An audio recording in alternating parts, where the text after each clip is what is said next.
just gave me an error message, but it looks like we're on. Let's see how many people come to a live stream if I don't announce it. Because I always claim it's a surprise stream, but I always give like a heads up. This is a true surprise stream. Just to see if anyone shows up if I don't say something about it. Oh, looks like a couple people are coming in. Be a good way to see if... Hey, Thunder Hero, how's it going? This be a good way to see if me announcing it on the channel actually does bring more people in. Hey, Duck Boy. So I'm literally just doing an experiment tonight where I'm not going to say anything on the channel. Ooh, hey, Tinted Winner.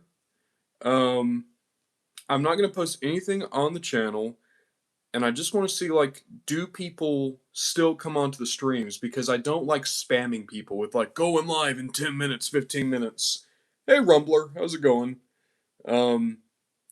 So if I could avoid that, I would prefer to do that, because I get really worried that people get annoyed seeing my name pop up so much in their subscription boxes. So, we're gonna see. Hey, Bumpulus. Yeah.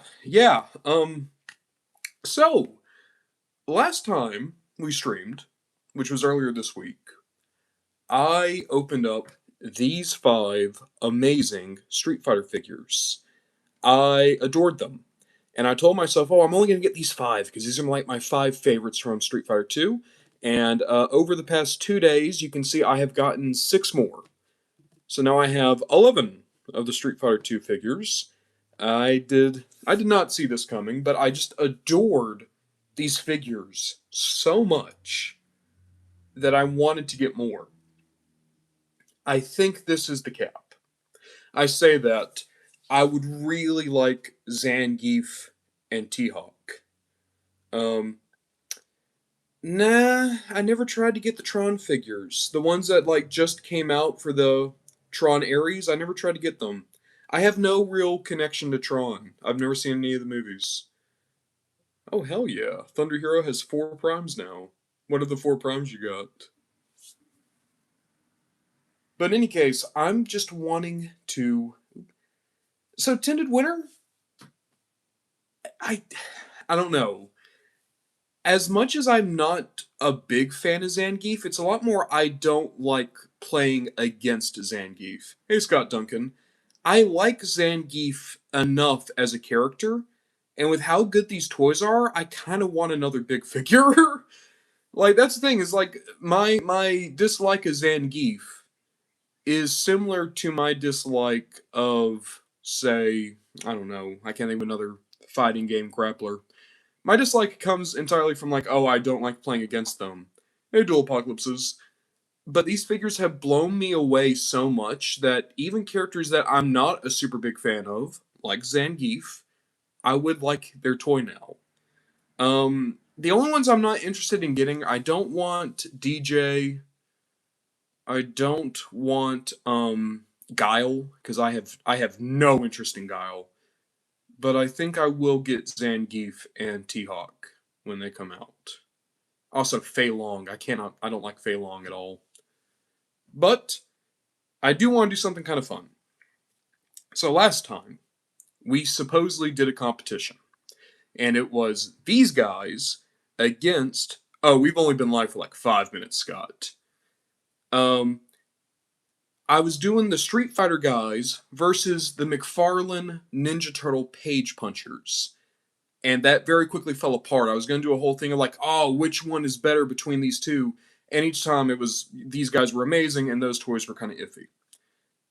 But I did think of a possible way to, one, show off the value of these guys, while also unboxing some figures I've had lying around, and also be able to best show just how good a value these figures are. So I have 6 Street Fighter characters. I also have 6 Star Wars figures. So what we're going to do is we're going to go back and forth. We're going to do Star Wars, Street Fighter, Star Wars, Street Fighter. And here's what I wanted to show off, right? one, these are characters from Star Wars I really like, so this isn't me like trying to rag on Star Wars. It is me trying to show just how great a value Jada is giving you in terms of action figures over what Hasbro might be giving you with action figures. Um, these are characters I like. Some of these are characters who I've been wanting toys of for a while, like Marin. Marin is probably my favorite character from the Jedi Survivor games. I have a Count Dooku, a Captain Rex, an Ahsoka, a Deidre Marrow. These are all characters who I really, really enjoy. But I think it would be interesting to really show off, like, this is what Hasbro will give you for about $30, and that's what Jada will give you for about $30. And Bumbulus, you say that Hasbro will always be worse. I don't know if that's going to be the case. Because I think, in comparison, right? Okay, so Mom Makes, I hear what you're saying. I think Star Wars figures feel better than Marvel figures. This is my personal opinion, but I think Marvel Legends figures don't feel good. I think Star Wars The Black Series figures can feel good sometimes. So I think this is a better comparison, at least for me and my interests.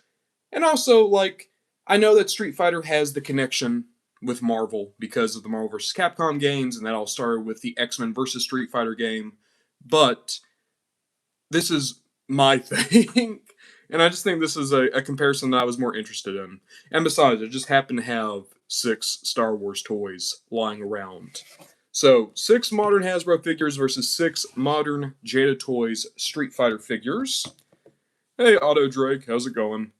I'm going to go ahead and move right over here. Mon Makes, I'm not a big fan of the Maximum series stuff. Like, I don't own any of them, but I've messed with them. I think Maximum series Spider-Man is not that well articulated, and I wasn't too big on, like, was it Hulk who had, like, the QC issues?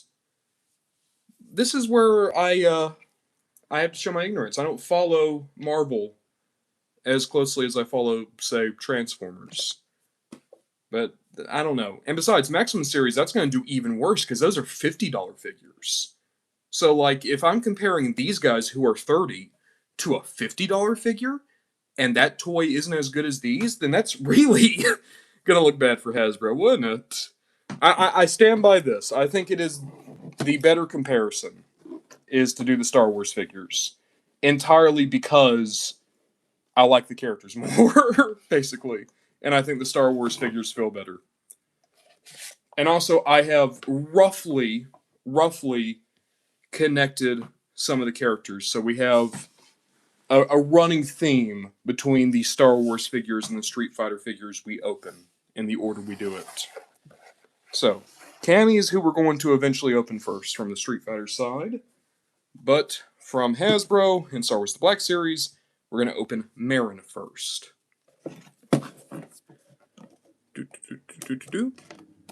I don't know how many of you guys might have played, like, the Fallen Order and Survivor games. I really enjoyed them. I played them with my buddy, and I liked the stories. They're some of my favorite. Are they the only good new video games from Star Wars? I'm trying to think, like, what are other modern Star Wars games that were good? Yeah, Scott, she is. She is from both. And what's really cool is that Marin is a surviving Night Sister. She survived Grievous's genocide of them. Ooh. Well, Spider Dad, I hope you have a good time at work. Hope it's an easy shift for you. Ooh. I will say this, I appreciate that Hasbro doesn't do twist ties, usually. I can just get the figure straight out. Alright. Tinted Winter, Force Unleashed is a 20-year-old game. That came out in 2007. Like, when I say modern, I mean past 5 years. Okay, I want to say this too, and this is not me hating on anybody. This is just something that I find really funny. I hear a lot of people describe any Hasbro made Star Wars figure as a modern Star Wars toy, as opposed to like the Kenner Star Wars toys, right? But then they throw in the Star Wars toys that were coming out in the 90s. Brother, if you think 25 years ago is modern for a toy, you're fucking crazy. um, like I watched a video that I actually enjoyed from Retro Blasting, and they were like, these were the modern Star Wars toys that that fit in with Kenner, and all the toys that Retro Blasting listed were 20-year-old figures. That's not modern, brother. That's not modern.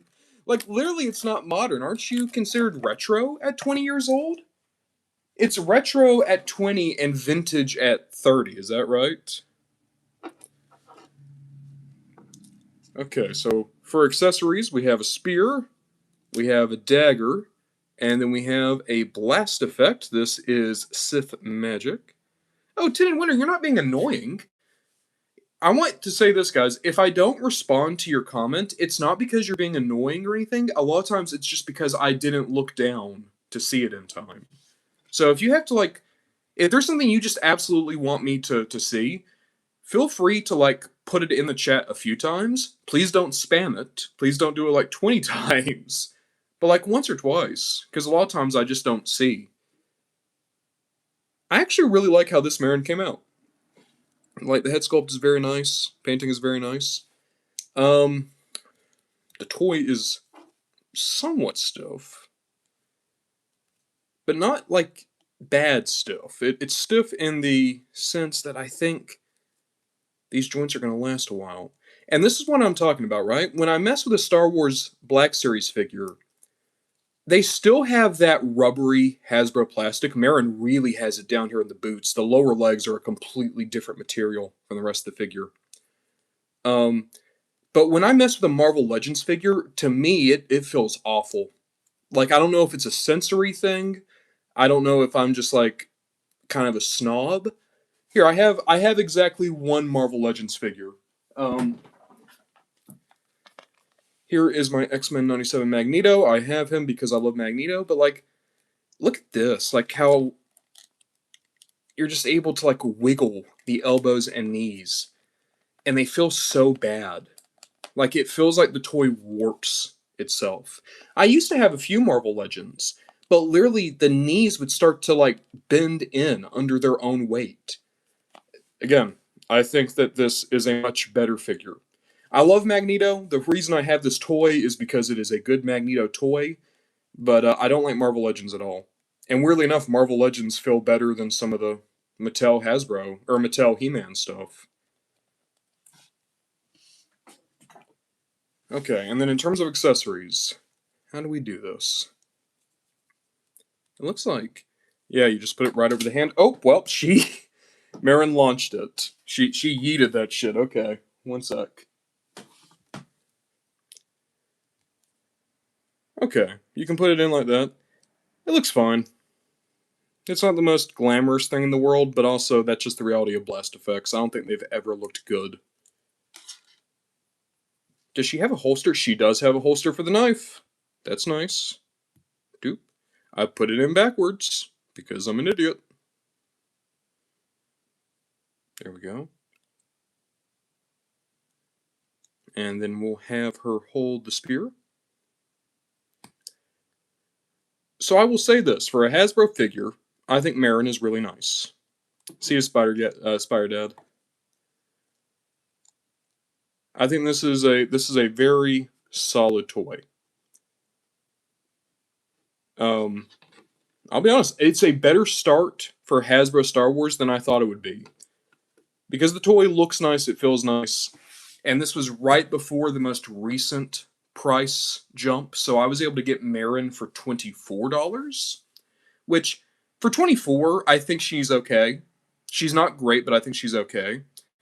Oh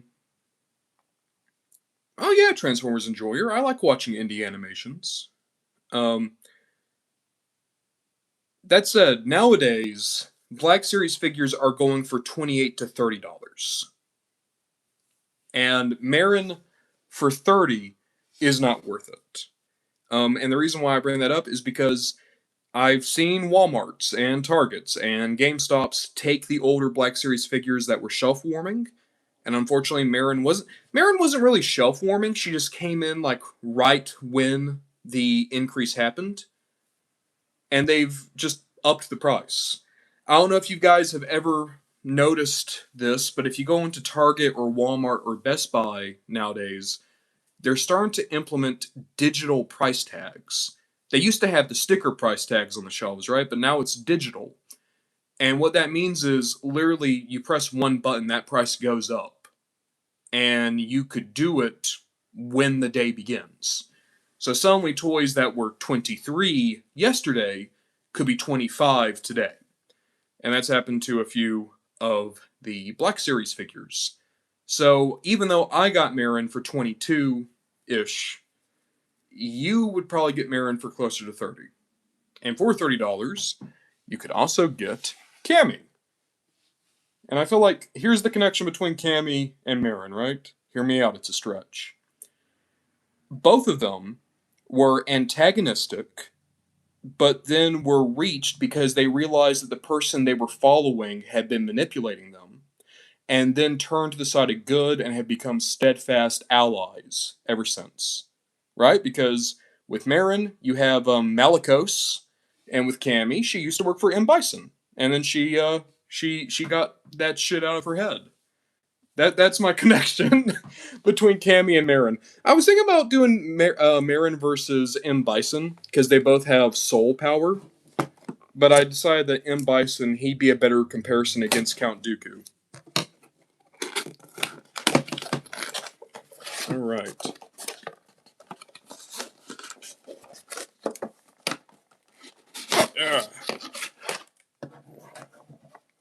Tended winner, Cammy worked for Vega, but Vega worked for M. Bison.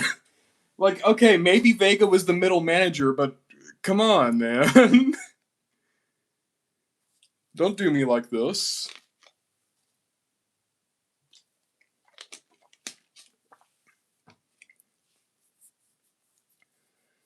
How do I feel about the Street Fighter Transformers crossover figures? Oh, you were calling M. Bison by his original name. Yeah, so this is where I'm just gonna like put cards on the table. Even though I know that the names got switched around, don't call Balrog Mike Bison. I'm not gonna know who you're talking about.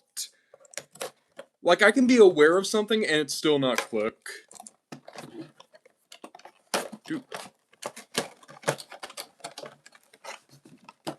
So, Tended Winner, the reason why I was like, she worked for Vega, I thought you were making a reference to the Street Fighter animated movie, where she does seem to be taking orders from the three generals as opposed to M. Bison.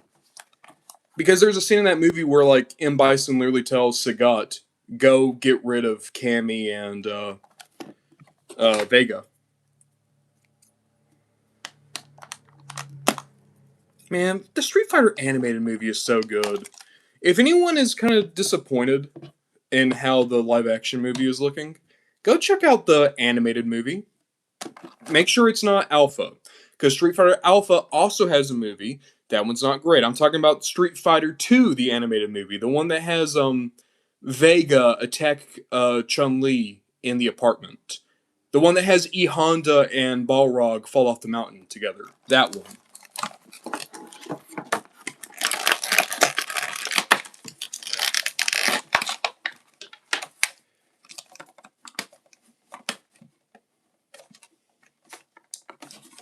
Trying to get the tape off so I can get the accessories out.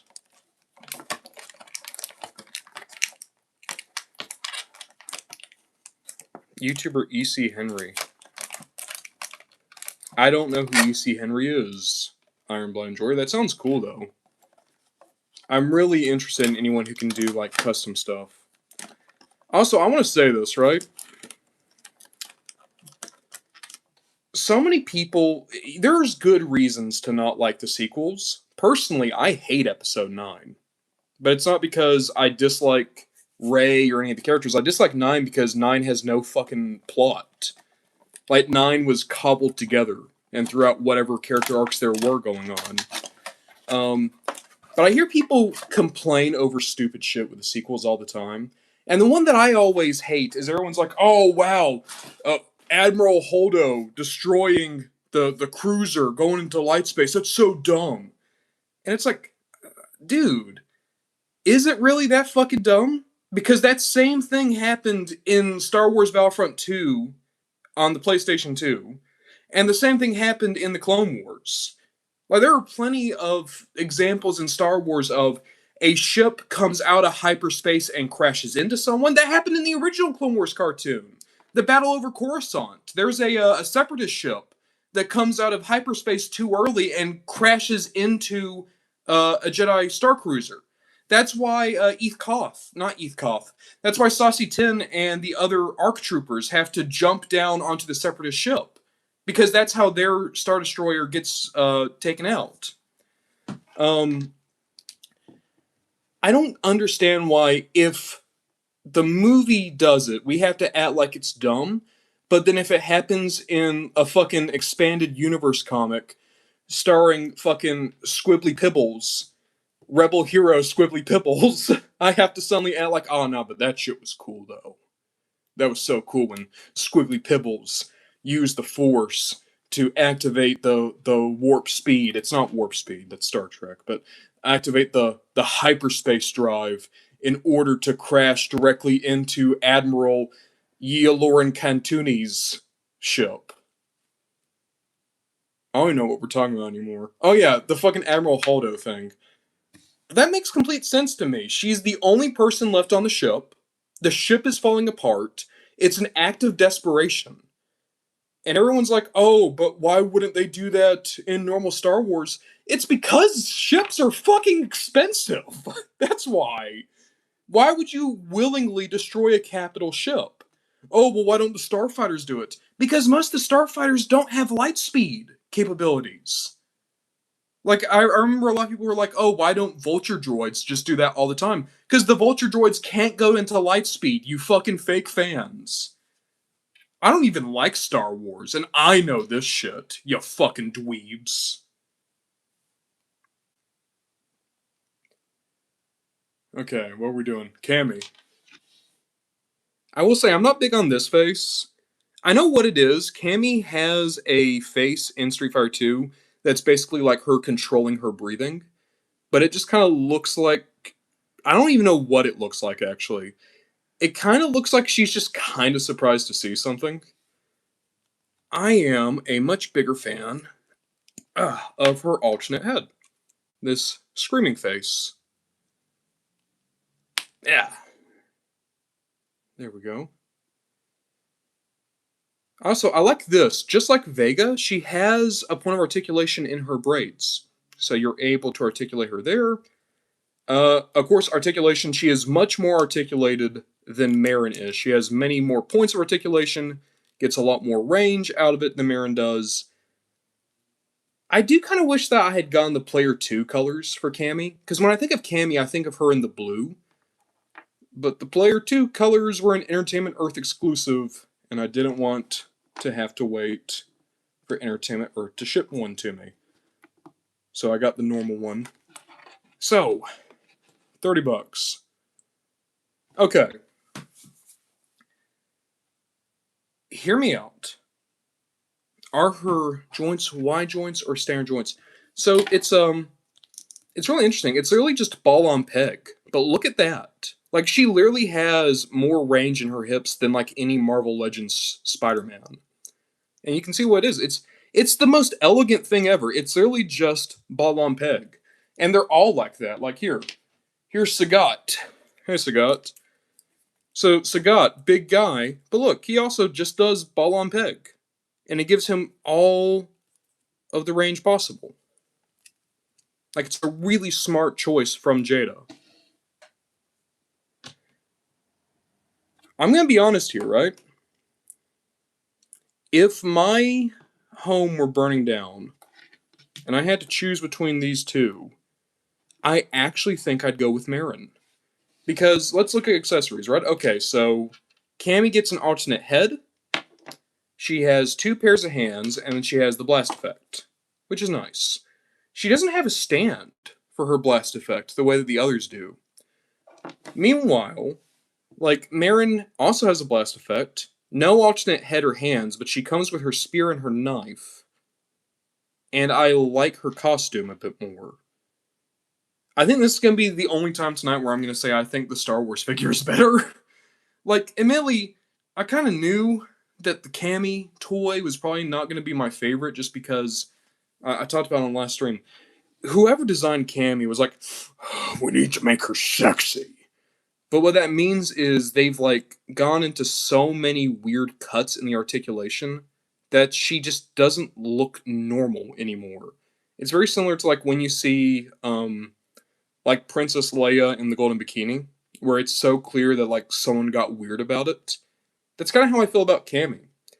It's a decent toy, but it looks a whole lot like a Toy Biz Marvel Legends toy, like, especially, like, this weird thing going on in the midsection. So I'm not a big fan of that. I still think it's a decent toy, but I prefer Marin. So, Scott, I'm not going to say that this is, like, an offensive toy. When I talk about, like, fans' toys rogue, that is actual, like, filth. This is just Cammy. This is just what her design is.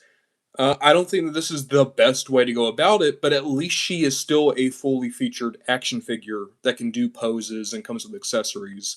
Like, she is, even if I think she might be the weakest figure of the line, she is still a very good toy. For $30, I think you are getting a ton of great potential.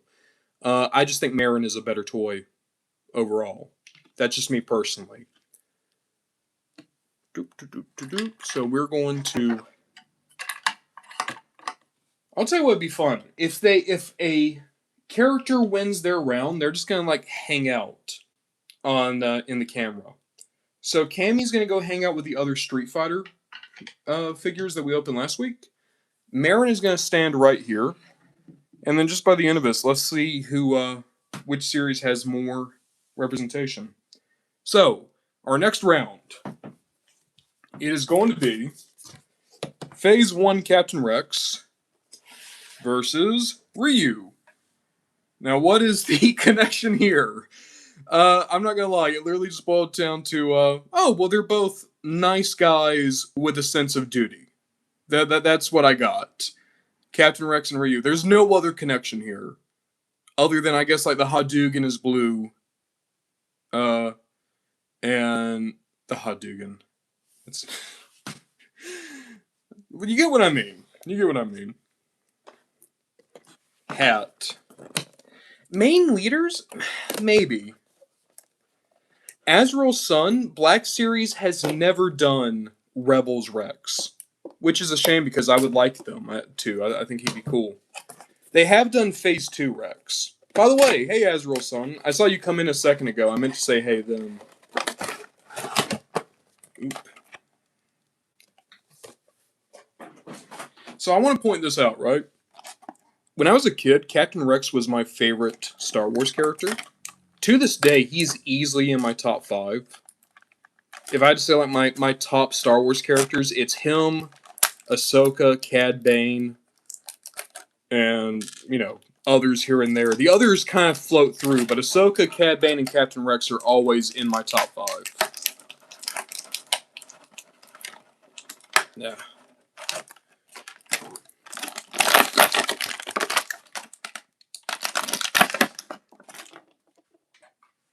So, let's look this over. I want to say that the Phase 1 Captain Rex armor is my favorite, just because it was the first one I ever saw. I think the Phase 2 is a better design, but I like the Phase 1 armor more. So, we have Captain Rex. I'll say right off the bat, he's too clean. He needs scratches in the blue. He needs scuffing in the armor. It's weird to see a realistic Rex, because I don't imagine him as looking like Tamora Morrison. How's the helmet go? Helmet goes on pretty well. Looks good on him. I like that. Here's something that's blowing my mind. He's the first clone I've ever seen who has 2 trigger fingers. For years, the clones only had the trigger finger on the right hand, and they'd have a normal hand over here. They finally gave the clones another trigger finger. That's solid. Okay, I'm a big fan of that. Oh, okay. He only has single jointed elbow. because he's on the newer body. Articulation, admittedly, his design kind of means that it's going to get in the way of itself. I've never liked how the... Oh, wait a minute, that's nice. So they've modified the knee piece to be able to move down. That's okay. Okay, I'll give you credit for that. Is it the best Rex ever? No. But is it a Rex that I'm really happy to see? Yes. Tended winner, I don't think Ponkrell... He has a Lego figure. Ponkrell has a Lego figure, and I think that's all he has. Can he T-pose? Let me get the guns in his hands real quick. Oh, wow. He can, but you are going to fuck up his shoulder armor doing that. Okay, so don't make him T-pose. The shoulder armor is on its own little ring, and that is going to get damaged.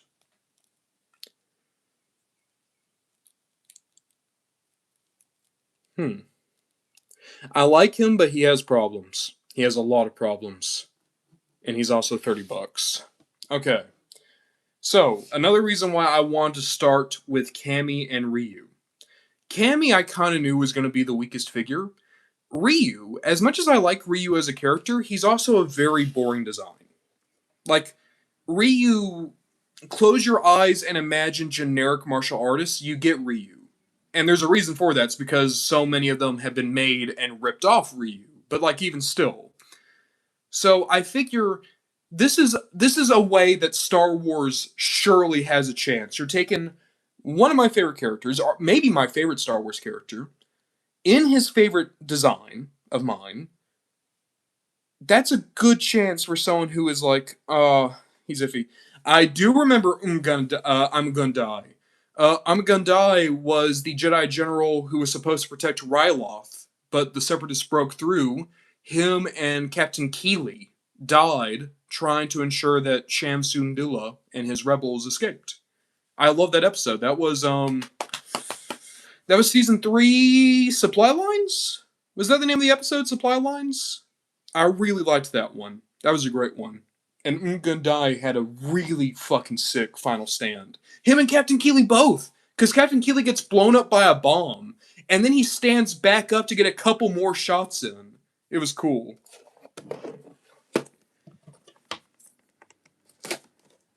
Scott Duncan, isn't Jedi Shaggy's name literally Shaggy? I think his name is Shaggy. I keep doing this. You can't open the Street Fighter figures from the top because the plastic tray is larger in the bottom. You have to open them from the bottom, or else they won't slide out.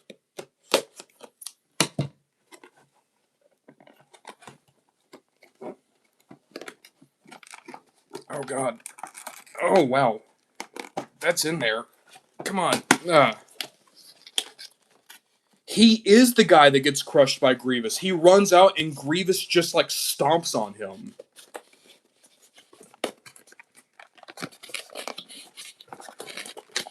He is not coming out anywhere near as easily as the others did. So, keep in mind, Ryu was wave 1. Him and Chun-Li were the first two out. And I've technically already looked at this figure because he's very similar to Ken, and I just opened Ken last stream. Again, that's the reason why I wasn't going to get Ryu. It's like, oh, well, I'm already going to get the body with Ken. But I liked this line so much, I wanted to get Ryu as well. Well, Flame Lord, it's worth pointing out that General Grievous never fought Shaggy, he fought Shaggy. But if he went up against Shaggy, oh, General Grievous wouldn't stand a chance, dude. Especially when Shaggy goes Ultra Instinct. Like, no shot. No shot. There's no way that Grievous would be able to, like, hold his own.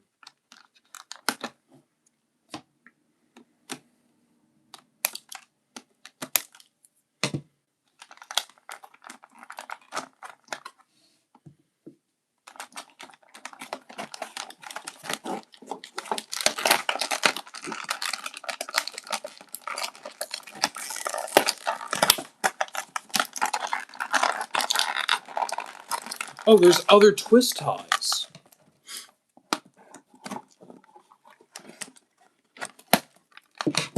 I've not mentioned it on this stream yet, This is really nice. If you want, you're able to keep the back of the box, and it is the stage of each character. So, like, here's Ryu's stage, and Bison has his like arena. E Honda has the bathhouse. They all have their stages. Tended Winter, I kind of get why they did Fei Long. You don't want to give all of your heavy hitters away too quickly. Like, it makes complete sense to me that it's taken so long to, like, say, get Sagat. Because I think out of the three generals, Sagat's the most important and memorable, and yet he was one of the later figures they did. It's the same reason why, like... It's the reason why I've not done many toys of Optimus Prime. If you give all of the big names away too quickly, people are just going to stop caring. You got to, like, find that mix. And besides, it also means that you get to do, like, more fan favorite people. Like, if they were to have given away Akuma, Ryu, Ken, Cammy, and M. Bison first, who would have stuck around for Vega and Balrog? Probably not quite as many people who wound up sticking around. The Many Toys of Starscream was around 3 hours long. So I'm going to say Optimus and Bumblebee would have to be like at least 4 or 5. I don't know if I've said this anywhere publicly. I have plans for the Many Toys of Bumblebee. Right now, the plan is that's going to be the 4th of July video next year, because that will be the 20th anniversary of the 2007 movie. And I thought that would be a good time to do the Many Toys of Bumblebee. Because those movies are what made Bumblebee, I think. Not I think. Those are what made Bumblebee the star he is. Scott Duncan, Many Toys of Jinrai is going to come out this year, if everything goes to plan. Tended Winter, I'm going to say that Scott's best role in the Beast era was Rat Trap. Because I think he had a lot of range as Rat Trap, had a lot of pathos as Rat Trap. Okay, so Ryu. Everything feels amazing. The joints are like butter. I'm not big on the rubber plastic that makes the top, but at the same time, I understand why it's there. It's just a dream, dude. $30 gets you this. And you get alternate hands, alternate head, blast effect. You get a stand for the blast effect. Rex came with pistols and helmet. Ryu came with essentially enough plastic to make another Captain Rex. Hey, Dells, how's it going? Hey, Rhythm Lensman. So the whole gimmick of tonight is I'm literally... Oop. Hey, Christopher. The whole gimmick of tonight is I'm literally just comparing 6 Hasbro Star Wars toys with 6 Jada Street Fighter toys.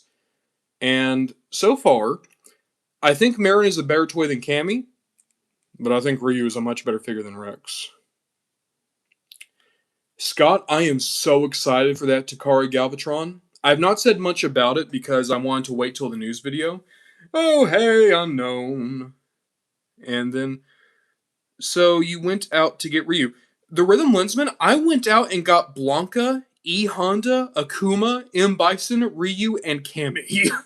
In 2 days, I've doubled the Street Fighter shelf.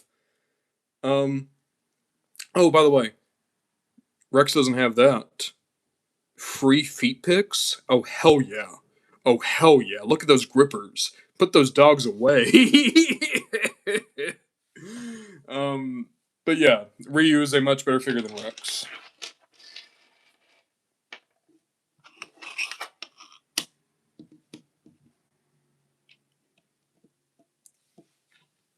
God, I'm sorry. Just this is good. This is good. Let's get him in the pose he's always in. Back to the audience. Looking over his shoulder. Yeah. Yeah. That's not how he's going to be on the shelf, though. Because I know that I'm going to want to put Akuma in that pose on the shelf.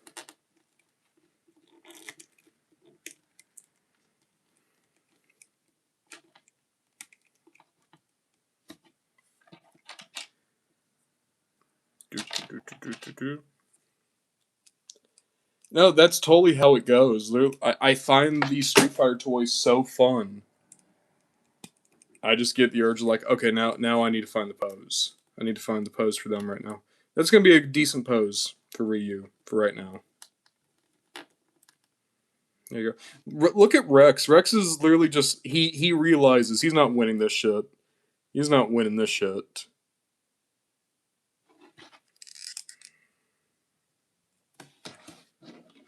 Wait, here, well, we gotta do this. Here's Ryu and Ken. They look great together. They look great together. And then there's Rex and Marin. Iconic character duo, Rex and Marin. So many adventures those two have gone on. So yeah, Rex did not win this. Rex did not win this. Ken can go back over here. Ryu gets to go over to the winner's circle with Marin. Tended winner, I'm just adoring these Street Fighter guys. They are the most fun I've had with action figures in years. Ever since the last live stream, I've just been messing with them. I've just been posing with them and changing like everything about it. Flame Lord, your cat's on the chest. Oh,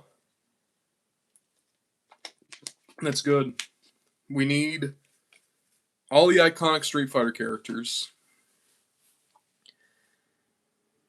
For real though, that's kind of messed up to think that like Marin would like absolutely destroy almost anyone in Street Fighter just by virtue of how her Sith magic works, as opposed to like the. I need to get more, especially the three generals. 10 winner. If you can only get one more, go and get Sagat. Sagat is so amazing. You got a Bison? Buddy, Bison's part of the next round. So, round 3. Count Dooku versus M. Bison. Here's the connection. They're both evil old men. That's the only connection I got. And also, like, they're both gentlemen. Like M. Bison and Count Dooku, they're both very well spoken. I'm gonna be so real with you. I love Count Dooku. He is one of my favorite antagonists in Star Wars. There is no goddamn way this old man's winning. There's no way that toy's better than this toy. Also, I want to point this out. Whoever marked this guy down at Walmart labeled him as Star Wars Black Series Margaritaville. There you go. Yes, so, for anyone who doesn't know the crazy M. Bison lore, M. Bison, he was born with a soul that was perfectly split down the middle. Half good, half bad. And he realized that he could become more powerful if he became whole.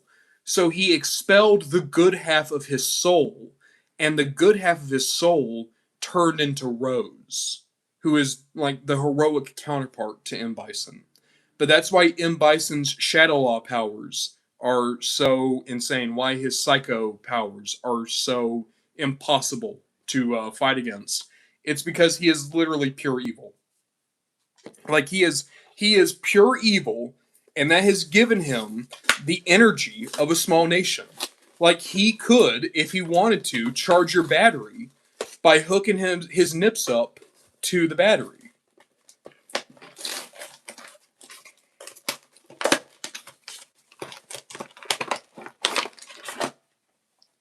Okay, we have Count Dooku.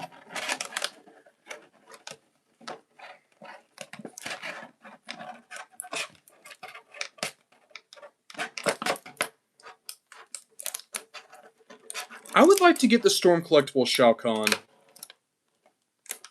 Especially like with Storm Collectibles doing those new $30 Street Fighter figures. I hope they'll do $30 Mortal Kombat figures as well. I've already pre-ordered their second run of Chun-Li, Dan, and Sagat. So excited for them. Here we go. So, Count Dooku. Let's fix his cape. There we go. Okay, already a problem. His ankles, very weak. He does not want to stand. Holy shit. Holy shit. Okay. The cape is wrinkled, but you know, he's been in package for so long. I understand how that happens. Scott Duncan, I bet there will be when we get closer to the movie. Here's something I can't stand about the Count Dooku toy, right? When you think Count Dooku, what do you think? You think of one, his amazing lightsaber choreography, but two, his lightning. He has Force Lightning. Other than Sidious, his Force Lightning is the most iconic in the series. But instead of giving him a Force Lightning hand, they gave him this. And the idea is that you put that in the lightsaber and it looks like he's swishing his blade around. But there's one problem with that. You see that little translucent plastic nub right there? That's what goes into the lightsaber. So if you start pulling these guys out a lot, you're going to break them. And this effect looks terrible. Like, it's horrible. They gave Quinlan Voss this same effect. It's the only reason I've not bought Quinlan Voss. Is why? Why give him that? Give him binoculars. Give him literally anything but this.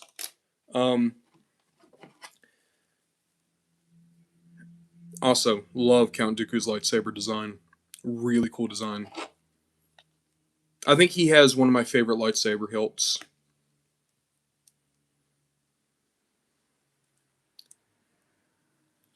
There we go. Fits into the palm, as it should. Let's give him a proper, superior, imperious type look. God, I love Count Dooku so much. He's so fucking cool. But I hate this. This is the single worst decision Hasbro made with the Black Series. It fucking sucks. Almost all of my older Star Wars Black Series figures, their lightsabers broke because this shit sucks. Just make it a solid piece. Who has ever posed these figures with the lightsabers turned off? Like, why would you do that? Why would you do that? And if you're going to tell me, like, oh, well, that's for people to, like, play with them, maybe. But you're going to tell me that, like, a bunch of 10-year-olds are going to be able to keep these lightsabers together? It's just bad. If you want it that badly, instead of doing all of this, just make a second hilt that isn't lit up. That's all you gotta do. Thomas, that's why I like so much about Count Dooku. He doesn't give in to Sith rage. From what I remember, there were only 2 times where his eyes even become yellow, and even then it was only in flashes. It happened when he fought Anakin on Naboo, and it happened in the episode where Obi-Wan pretended to be Reiko Hardin. Those are the only times he ever showed any form of Sith degradation. He was a consummate professional, well-spoken, intelligent, calm. He's the best lightsaber duelist of his era. Everyone likes to say, like, oh, well, Anakin. Anakin was getting there, but I think Dooku losing in episode 3 was a lot more Dooku has gotten worse than Anakin got better. You know what I mean? Because by the time of episode 3, wasn't he 84 years old? Like, he is insanely old. And just did a fight against the 2, like, most important Jedi in the series. Like, people act like he went out like a punk in Revenge of the Sith. Nah, man. He nearly won. I like Count Dooku. Oh, without a doubt, Clone Wars did Dooku 1,000 times better. But I still appreciate what the movies did with Dooku.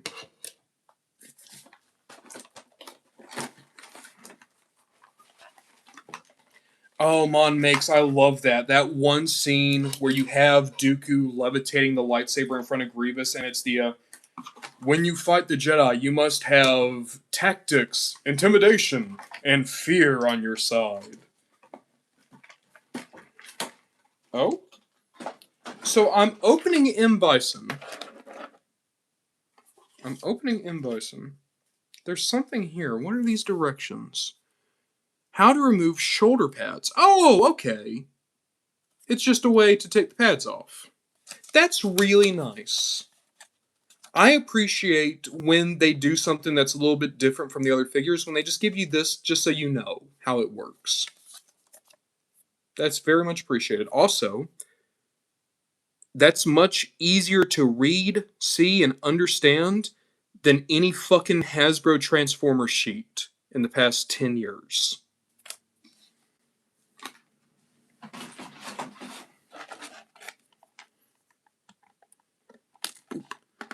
Get M. Bison out.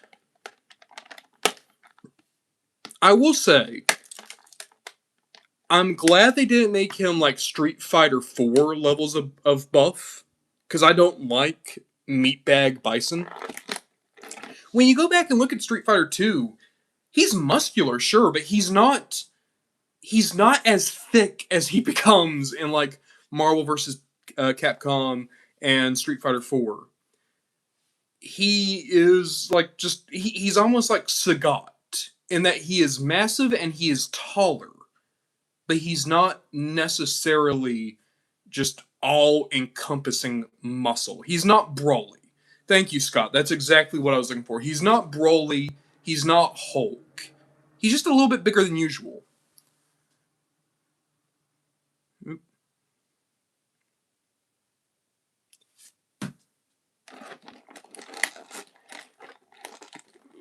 Okay, let's try to get M. Bison out.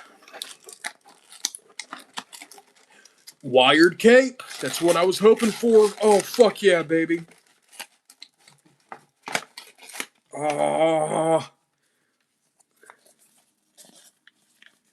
So, just point this out. Dooku doesn't have a wired cape.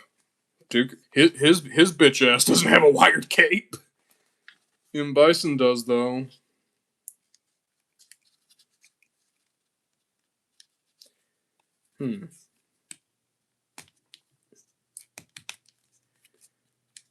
It would have been cool if he came with a flight stand. Because M. Bison's one of the few Street Fighter characters who I think of just levitating sometimes.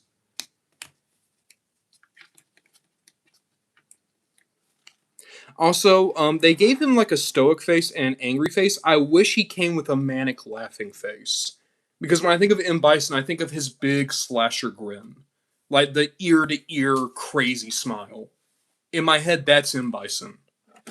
Oh, well, there goes M. Bison. So, I told this story last time, but I want to tell it again just because I find it really interesting. A lot of people ask, what does the M in M. Bison stand for? And the fan theory is that it's Master. His name is Master Bison. But the reason why his name is M. Bison is because in Japan, that's not his name at all. In Japan, his name is Vega. And Vega is named Balrog. And Balrog is named Mike Bison. There we go. You guys know the story.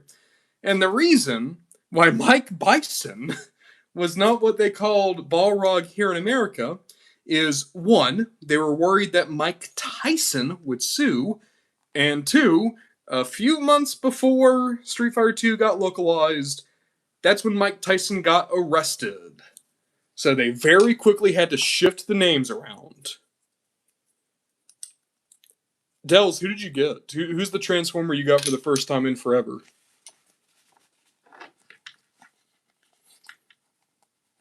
Oh, which third-party Star Saber? Did you get Planet X? Rhythm Lensman, there's a good chance it's going to be long because we're only like halfway through. And we've already been doing this for an hour. So, here's my thoughts on M. Bison.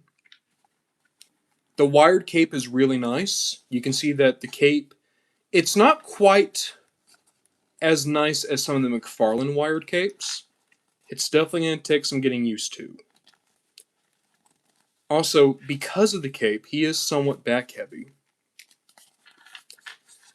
But at the same time, he is a $30 toy. He was a $30 toy. And there is absolutely no competition. M. Bison is blowing that fucking old man out of the water. That geriatric son of a bitch, he's about to lose his head again. The only things that could have made it better for me, I would have preferred a laughing face over the angry face. and I would have liked a flight stand. But now we're going to give Bison a crazy pose. Also, I appreciate that they gave you shoulder pads that can replace these that have the hole for the cape. Because there is art of Bison with the shoulder pads and not the cape. So I really appreciate that. That was an awesome thing to include.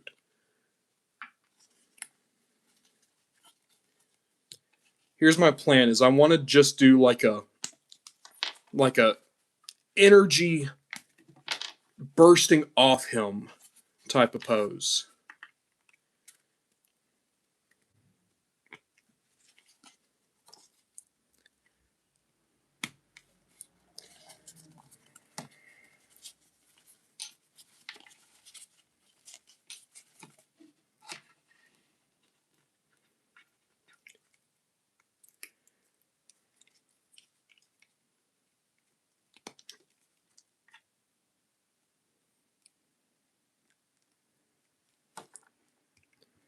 Like almost more Frieza than M. Bison in energy right now.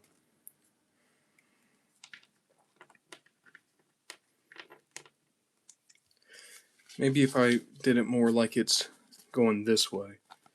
There we go.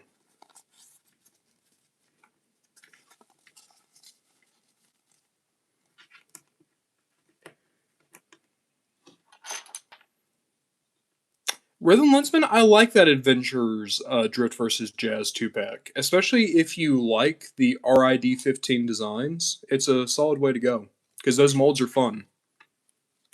The plastic is still kind of iffy, but the toys are fun and the paint looks good.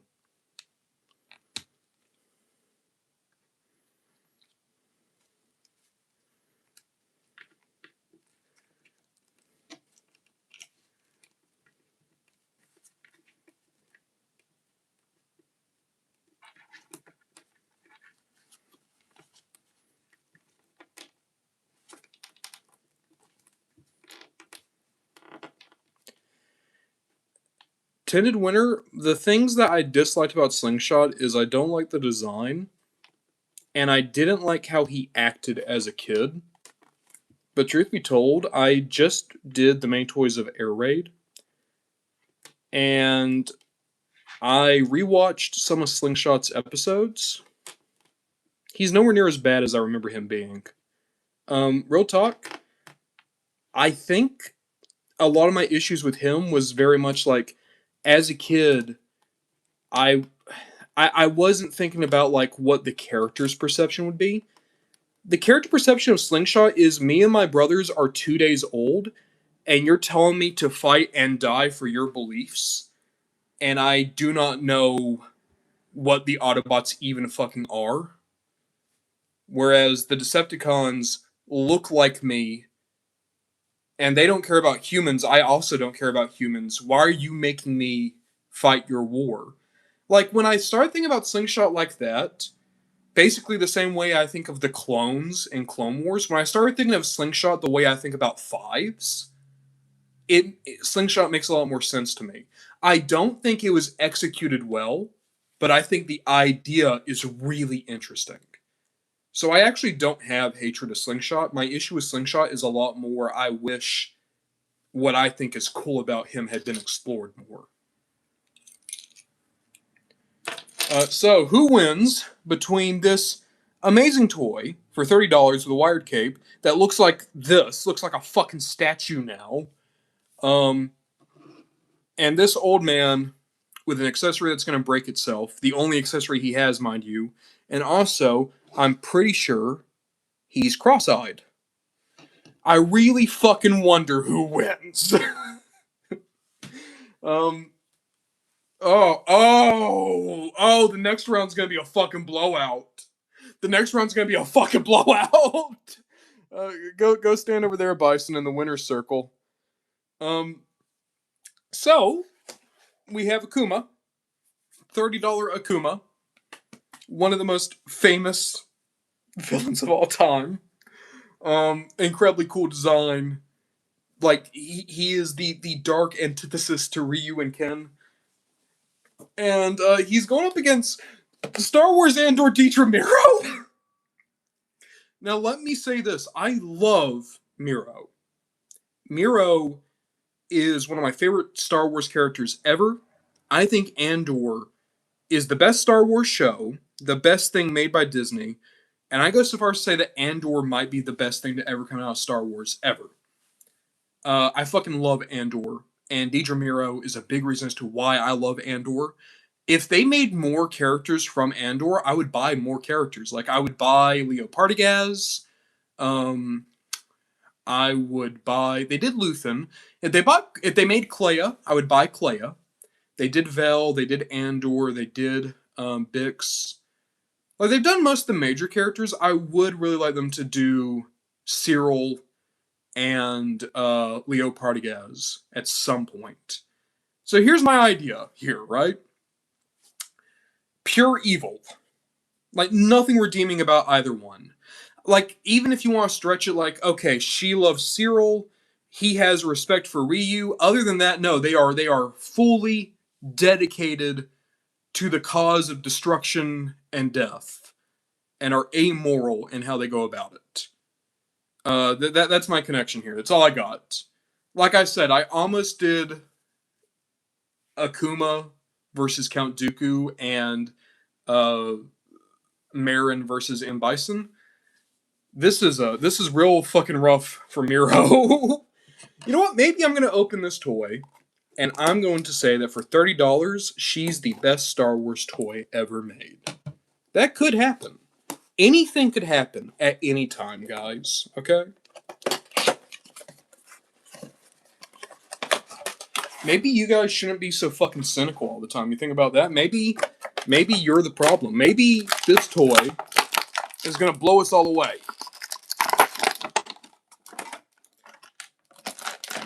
Scott made the joke about her arms breaking, and as soon as you put that, this piece fell out into my hand, and I thought for a split second I actually did just break the toy. Okay, let us see potentially the best Star Wars figure of all time. First thought, head sculpt, really nice. Good scanning. I like the gradient in the hair. That's pretty nice. Yeah. She's a little bit smaller, but she's in scale. Her knees or her ankles. Oh my god. One rocker super stiff, one rocker super loose. Because of her tunic, she doesn't have the best range in the lower body. Her shoulders feel like fucking spaghetti. Oh my god, that feels really brittle and bad. Um, Elbows do not feel much better. We have a data pad, which, it's basically she has her iPad. And she has the pistol, but no holster. That's real rough because I wouldn't want to pose her with the gun. I would prefer her to holster it, but she doesn't have a holster. Figure feels really fucking bad. This is Marvel Legends rubbery. This is bad. Oh my god, this is really bad. This was a $30 toy. This is exactly what I was talking about. Like now you see like why I'm praising the Jada Street Fighter toy so much. This is, if it weren't for the fact that I really love Andor and I really enjoy Miro as the main villain of Andor, this is dog shit. I would like. So it's funny you mentioned that. I got this figure for $8. Is it worth it for $8? I mean, for $8, I could get a Jax Sonic figure, and it would feel better than this. I don't know. This isn't me trying to clickbait. This isn't me trying to like be top 10 reasons to hate Hasbro. Like I'm not trying to be a scumbag. It's just I'm actually kind of blown away. That is a really fucking underwhelming toy. I literally just like did this whole session where I was like, if they made Cyril and Leo, I would buy them. Maybe I wouldn't. If they felt like Miro here. Also, no fucking hat. I just realized that. Miro doesn't have her hat. That would have been a nice little accessory for her to include her hat, or for her to include like the armor for her upper body that she wears sometimes in season one. Like I would have taken the hat over the gun because the hat is more something that I could imagine putting on the shelf. Um, yeah, that's a real shame. That's a real she can't stand. Okay. Um, okay. So she could still win this round if Akuma, if opening this box caused my house to go on fire and I were to burn into absolute ashes. That would mean that Miro is the better figure. That could happen. Okay, guys, be ready, right? There is a chance that Miro could win this by me splitting this tape and then everyone dropping. Okay, you ready? You ready? We're still alive. Okay, so chances dramatically going down for Miro to win this round. Hey, it's hard to get Akuma out of the box. Maybe that's a reason as to why Miro's better. It was so much easier to get Miro out of her box. Tended winner, of course the cats would survive. What's wrong with you? Why would I roleplay the death of my pets with you? Okay, okay. I'm just saying I could open this and have a heart attack, okay? Still alive, okay. Hey, you know what? All this tape and all these twist ties. This, you know what? That's kind of bullshit. You wanna know what's bullshit? All of these twist ties to make sure that the figure doesn't rattle in the box. It's so tough to get this guy out of here. So maybe Miro's better. It was no twist ties on Miro. No twist ties. Look at all these accessories. It's going to take me a couple seconds to get all this out. I didn't have to do that with Miro.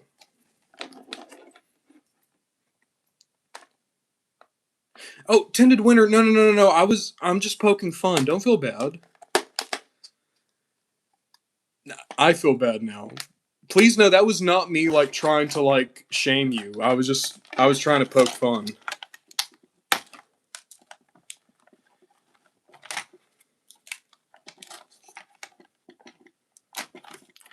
Oh god. Real talk, it actually is kind of hard to get these twist ties off. Hey, Miro is looking better and better. It's no twist ties with Miro. No twist ties with Miro. Oop, oop. Oh my god, there's one twist tie that's like worked its way into Akuma's elbow.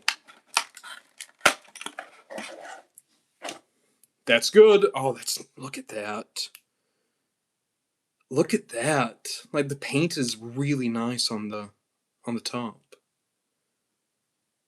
Okay. Brutaku, I know I've seen a statue of Lion Akuma. I don't think there's a toy of it because I don't think Street Fighter V had any toys, but I know there's a statue. Yes, Tinted Winter, I do know about the Shenlong hoax. You want to know what's funny about the Shenlong hoax? Is it was such a widespread lie that it almost made Shenlong a playable character in a Street Fighter game.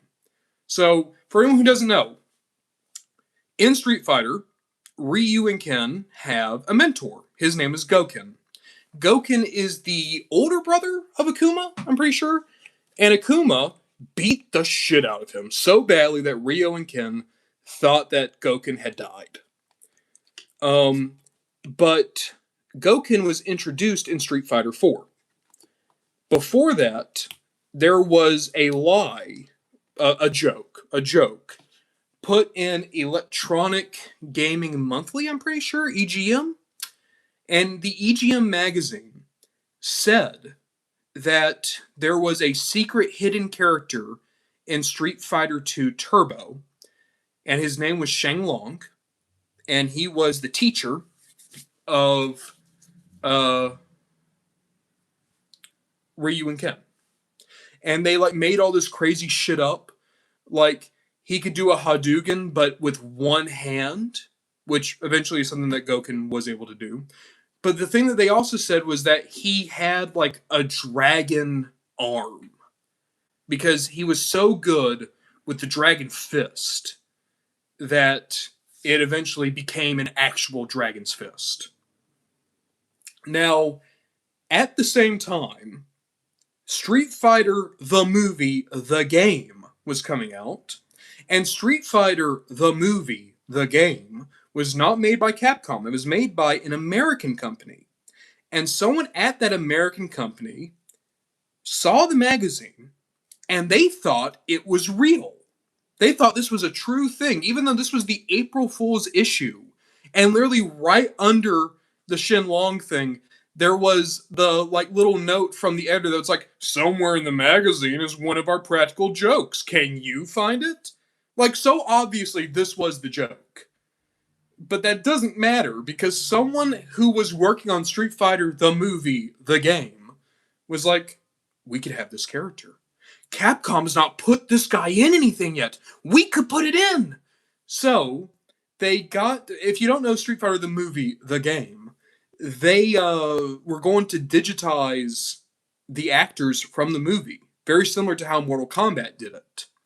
And they got some poor schmuck in there, and they painted his arm green and gave him like monster claws so that he could have a dragon arm.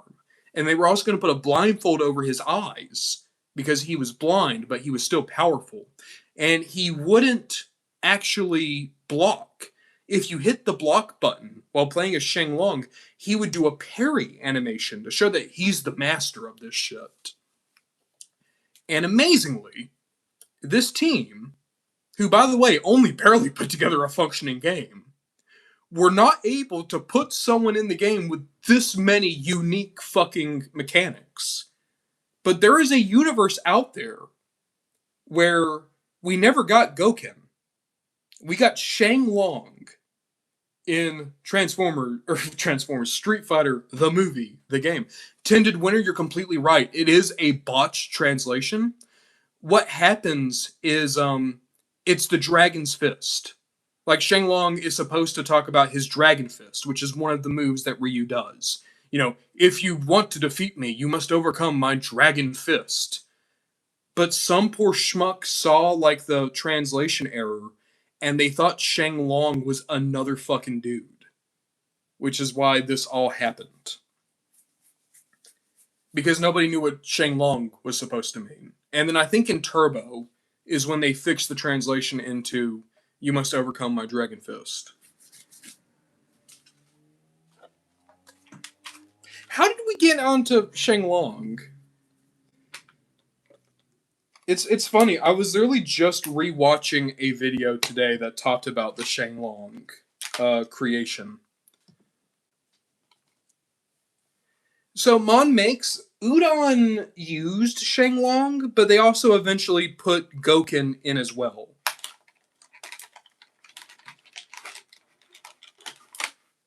And amazingly, between the... Oh my fucking god. Oh my god. His necklace has real beads. His necklace has real beads. You can twist them. I thought for sure this was just going to be a solid piece of plastic. You can bend it. You can twist it. You don't want to do that too much because you could break the string inside, but oh my god. Jesus Christ, dude. For $30. You also have a good angry head.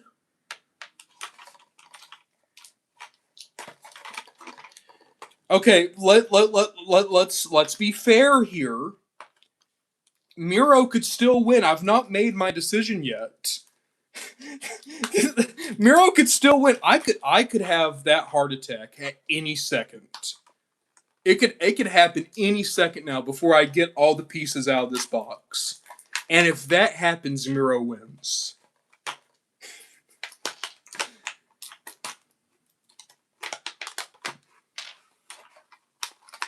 Oh, hey Silk Comics, how's it going?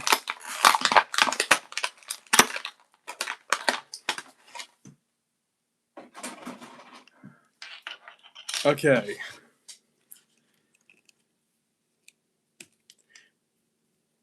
So the figure feels amazing, because of course it fucking does. The joints on him are a little bit stiffer than the others, but not bad stiff. It doesn't feel like I'm going to break him. It just feels like I just need to work the joints a little bit. Head sculpt is incredible. Look at that. So much sculpted detail. Looks just like Akuma. You have the angry head sculpt, which I'm not as big on, but still really good. Holy shit, this necklace. Holy shit, this necklace. I don't want to put it on like that. I'm sure you could. I'm going to be a nerd about it. I'm going to put it on this way, just to make sure I don't break anything.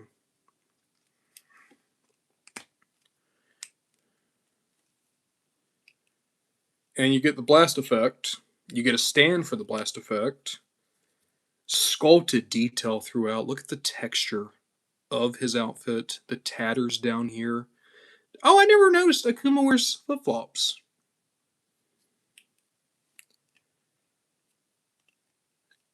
So you have the master of the Sesshui no Hado. You have the master. Oh my fucking god. Oh my god. They're not a part of his foot. They're sculpted onto the toe joint so that if you pose him, you don't break the shoe. Oh my god. I've never seen a toy have anything like that. Not for $30. Oh god. I know these are tiny things, right? But you got to remember, I've been collecting for over a decade. I'm 27 years old. I've been collecting and like knowingly collecting since I was 15. I've never seen. I don't even see like figure arts doing that, and they go for $100. That is so incredible.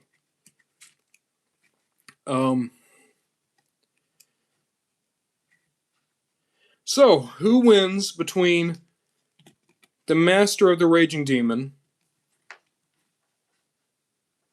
the master of the Sojue no Hado, the potential father of Ryu, brother of Goken? Is it him or is it Deidre Miro? Because okay. Uh, oh, oh. Hmm. By the way, same price. Same price. 30-30. 30-30. 30-30. 30-30. Much bigger company. Fucking Hasbro. Hasbro. The biggest toy company in the United States. I think the second biggest toy company in the world. Jada. Jada, who a year ago was making this. In a year, they've gone from nano metafigs to this. Is this what it feels like in movies when like the good guy comes out of nowhere and the bad guy's like, how are we fucking dying to a man whose name I've never heard? Oh my god. This is what I'm talking about. This is why I want to support this line. This is why I am so taken with Jada and why I want to support Storm when they start doing their $30 figures. At a point where corporate greed is killing the hobby, at the point where toys are getting smaller and cheaper and quality control is getting worse, at the point where you go to Walmart and every toy you want to get is $30 or more expensive, they are giving you this for 30.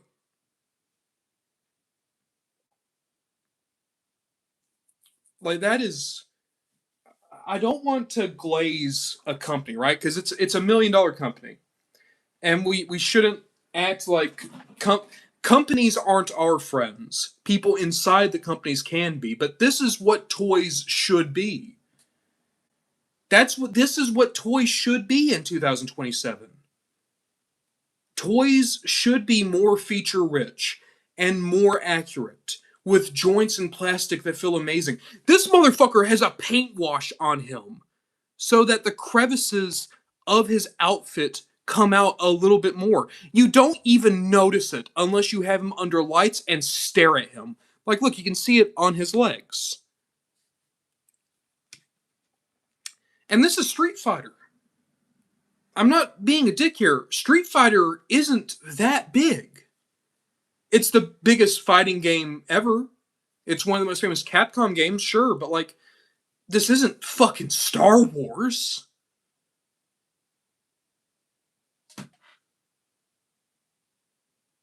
This is what toys should be. In the year 2026,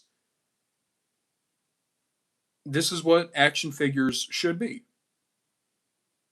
Rhythm Lensman, if Jada were to do Mortal Kombat figures, I would lose my fucking mind. That would be a video I would make. I would absolutely make a video like Jada toys, and I would like plan out the waves. That would be so much fun, actually. To like just do like to theory craft a toy line, basically. Like figure out like which figures you do in wave 1, wave 2. Figure out which game.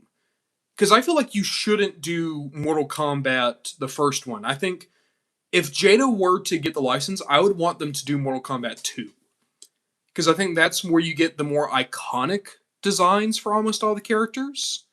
And you also get characters who are really important to the series, like Melina, Katana, Kitaro. The only person who isn't in Street Fighter 1, or the only person who isn't in Mortal Kombat 2, who was in the first Mortal Kombat was Goro, right? Like, everyone else came back for Mortal Kombat 2. Shang Tsung had his younger body. Shao Kahn was introduced. Sonya was back. Scorpion was back. New Sub-Zero, technically. Like, Reptile is Mortal Kombat 2. That's the other thing, is like Mortal Kombat 2, you would at least have 3 versions of the ninjas. And you would have Katana and Melina. Was Jade introduced in Mortal Kombat 2 or Mortal Kombat 3? She was Mortal Kombat 3. That would be a lot of fun. I might start working on this video because I'm going to let you guys in on something else. Even if I'm not looking forward to the Street Fighter movie, you better fucking believe I'm going to make a Street Fighter video to try to cash in on it. CSL Comics, thank you for stopping in. Jade was an MK2. Okay, thank you, Tinted Winter. I'm going to do a Many Toys of Street Fighter, I think. Right before the movie comes out, I think I'm going to do the Many Toys of Street Fighter. And then I'm going to, a video I've been working on for literally like 2 years now. Theory crafting a Transformers fighting game where every continuity gets one representative. So like one character from G1, one character from Japanese G1, one character from Beast Wars, one character from Beast Machines. Like every major show and movie gets one rep. Or one rep, one Autobot, one Decepticon.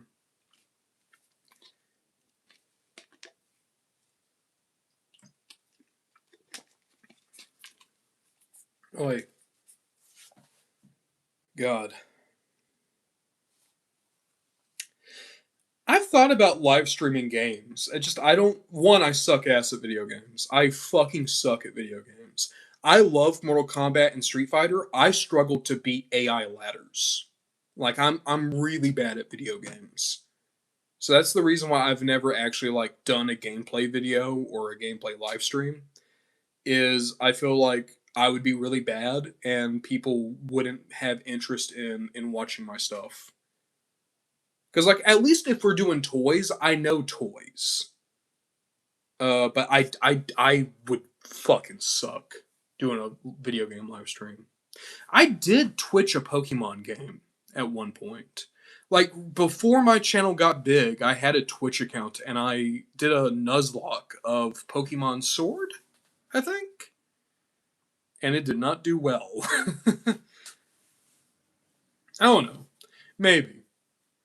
I mean, I still have the hookups and everything. You know what? I'll ask that. Would you guys have any interest in me live streaming a video game? Because in theory, I guess I could. I still have all the stuff.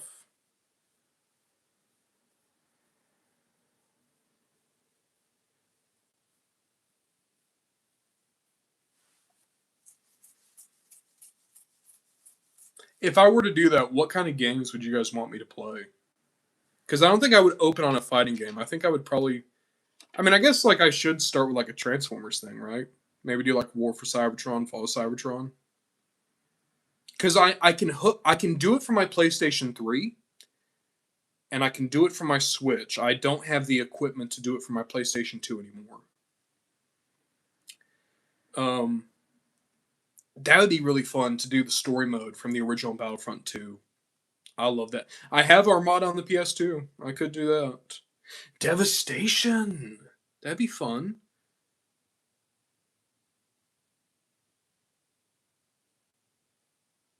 I get that to make spaghetti. But that's the thing, right?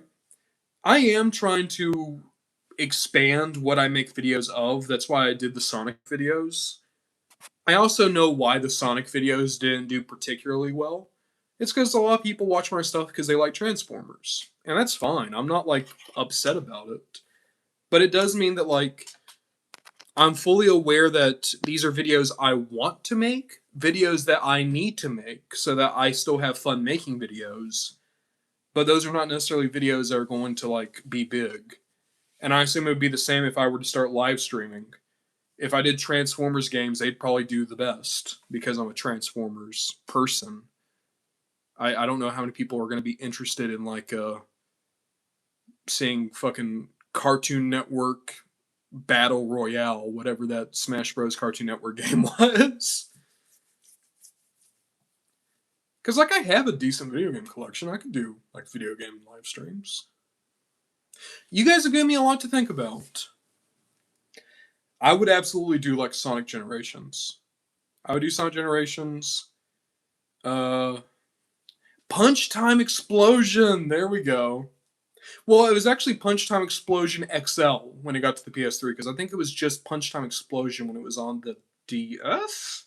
I think it started on the DS, and then when they did XL, they added a bunch of characters like Johnny Bravo and Vilgax and some of those other characters. Flame Defender, I actually have a script for the many games of Transformers. The reason I haven't done anything with it is because there keeps being rumors that there's going to be another Transformers game done by the people who did the Warhammer game. And I just want to see if there's any truth to that yet.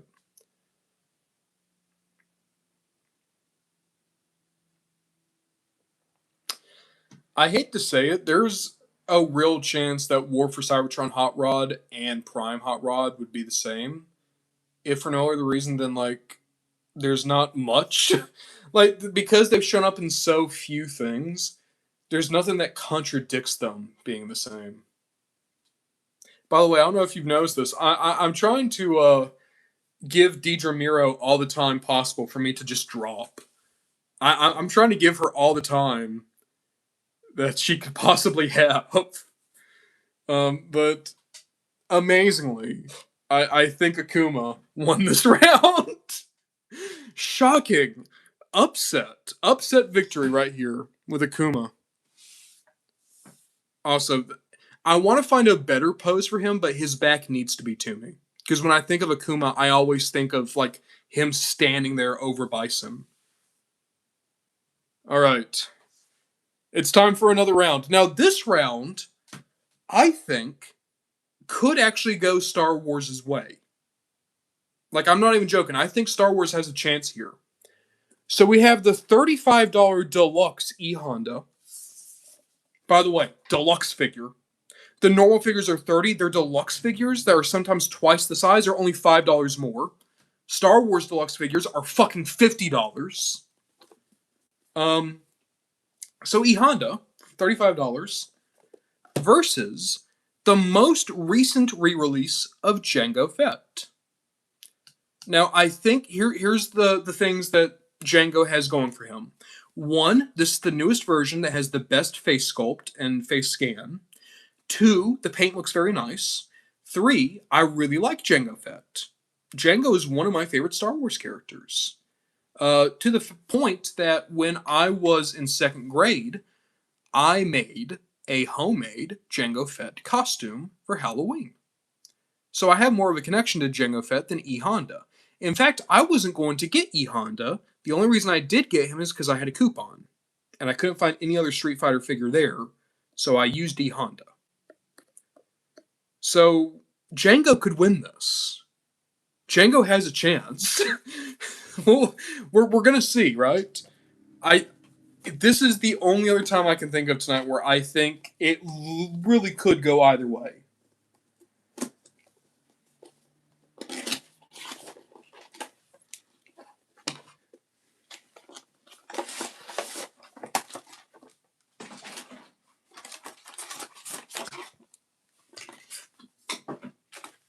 Okay, we got Jango.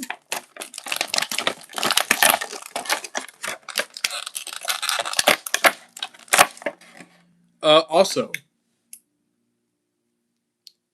oh god. Okay, the joints are really bad feeling. Not loose, but brittle.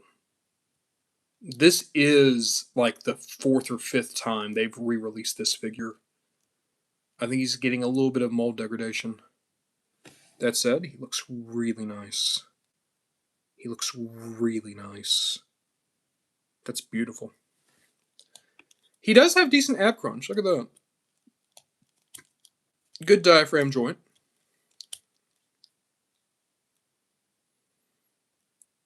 He has 2 trigger fingers, which is good. Need that. Jetpack. Jetpack looks decent. The jetpack pegs in well. Flame, if you want to see more Jango, go play the Bounty Hunters game. I love the PS2 Bounty Hunter game. The one where you get to see how Count Dooku chose Jango. What a great game. It has some bullshit in it, but it's a good game. And also, Tamora Morrison. You want to know something? Tamora Morrison does not get the flowers he deserves. Because he's a great actor, he's also a really good voice actor. He voiced Jango in Bounty Hunter. He voiced Boss in Republic Commando. And then he voiced the veteran in Battlefront 2. And all 3 of them are very different performances, and all 3 sound great.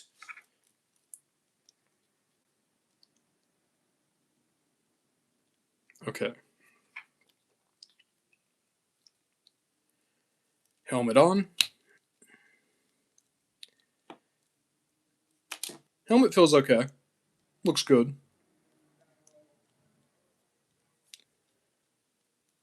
The blasters are unpainted, but they look fine because they're so tiny.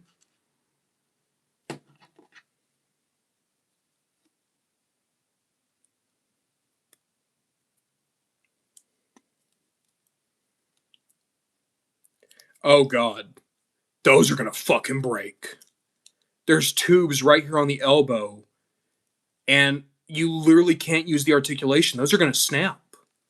Those tubes are gonna snap. So Jango, his right arm is effectively useless.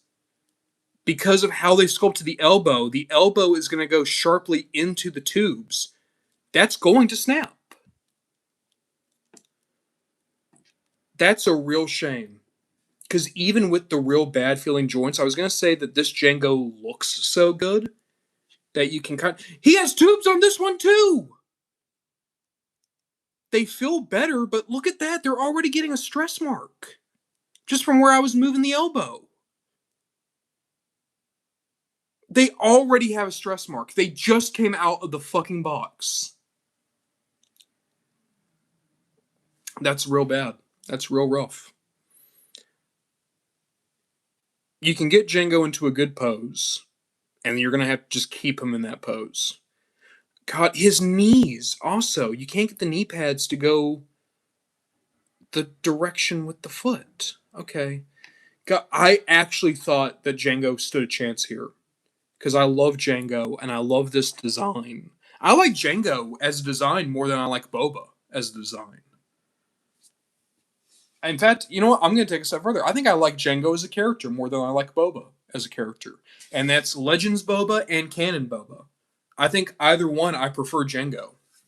Because Django. Here's another reason. I didn't even say this. What their connection is honorable.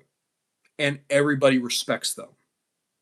Like, it's amazing. In the Clone Wars, everyone speaks of Django and talk about how he was practical and well-rounded, showed mercy to his friends. It's weird because you watch the movie and he kills Zam, but like in the like expanded universe, it's made very clear that Django has like this uncompromising sense of honor, and you're there for your friends and you fight to the end. And E Honda is very similar. E Honda is defined by his honor, and as a result, he's one of the few Street Fighter characters who I can think of where nobody beefs with him. Like, E Honda reminds me of McAdams, like Cyberverse McAdams. The idea that he's like this big, kind of overweight, but super powerful guy who could absolutely kick the shit out of you, but most people would never try just because they respect him. That's the connection here, right? Honor and respect. Okay, so Django could still win this. Maybe E Honda is going to be really rough. Maybe E Honda is not going to be a fun toy. It could happen. Look, the fact that Marin is over there means that another Star Wars character could get over there. We don't know. It could happen.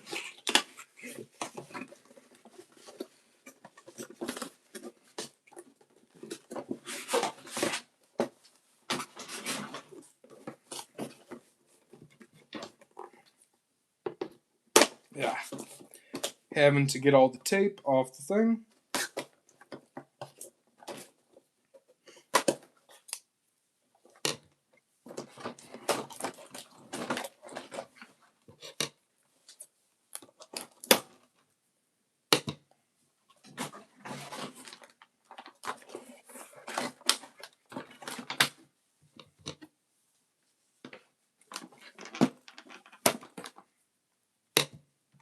All right, so let's point this out. I like this. The backdrop is nice. I really enjoy the bathhouse. Okay, now we got E Honda. Boop. Big boy. He's gonna be the biggest one here.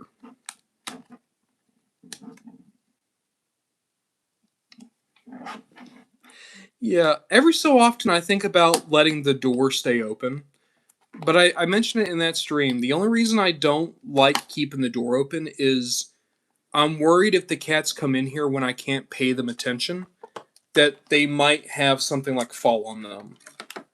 Because I let them in here a lot when I can focus on them, but I'd be really worried about letting them in here. And I don't care if like they knock something down. I'm not worried about that. What I'm worried about is that they knock something down and it lands on them. Oop.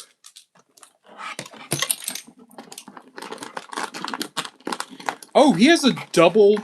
That's really funny, actually. He has double twist ties around his midsection. No, my cats are adorable. I love them. Like, Bo and Sienna are two of the best things to ever happen to me. I absolutely adore them. Okay. Oh, look at that. A little bit of a line there. You have to really look for it. You don't really notice it, but it's there. And look at that. A little bit of a thing right there on the midsection.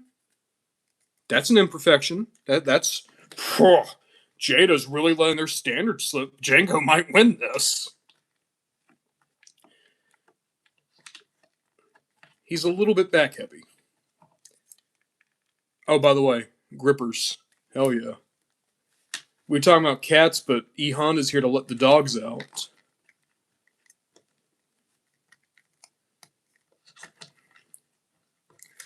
It is legitimately kind of hard to stand him up right now. Oh, I can see why. The foot was on the wrong axis, so I just had to use the ankle rocker to get a little bit more where it needed to be.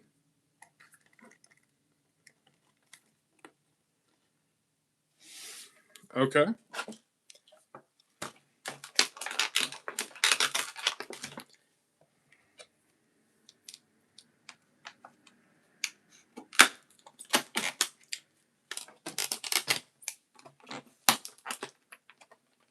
Well, you know what? I'm gonna say it. I think Django still has a good chance because hey, you want to know something?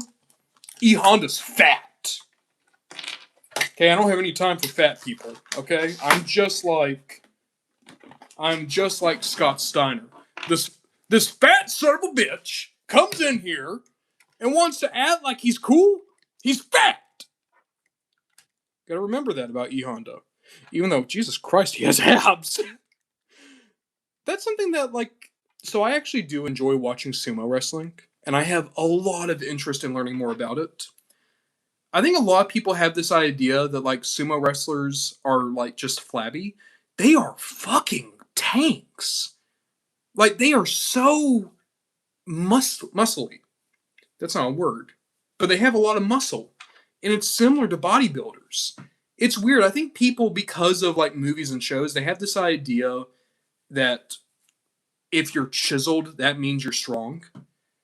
But truth be told, the strongest people out there are dudes who have guts. And it's entirely because abs and things like that, those are glamour muscles. Whereas actual muscular buildup, it goes into your midsection too.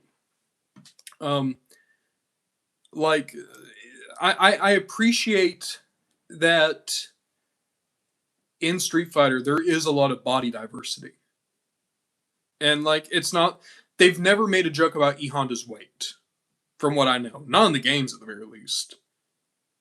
E Honda has always been presented as this is someone who is strong and even tempered and wise and well meaning. Also, look at that. That's a nice blast. So here's what's cool about this effect, right? It's for the thousand hand strike. So literally you would just put the hand like that and boom. It looks just like it does in the game. Can he be put into a sumo stance? No, you're on to something there, Laura. Rufus, poor Rufus. Not poor Rufus. Rufus sucks and he's never coming back. But I understand what they were trying to do with Rufus. I think Rufus, in theory, could have worked. If maybe, I don't know. How would you make Rufus work other than, a ton of, outside media? Or, alternatively, you could have had maybe a cinematic story mode in Street Fighter 4, as opposed to everyone just having the arcade stories.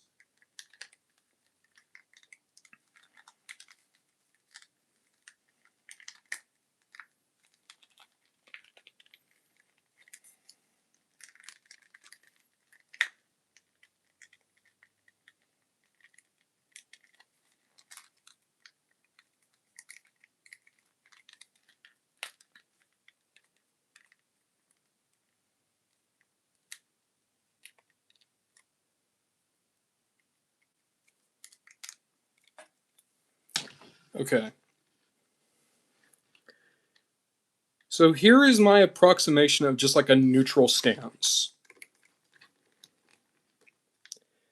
The issue with the feet, they're solid, but they don't have the most range in the world in their rockers, which means that it's somewhat hard to get him into a dynamic pose.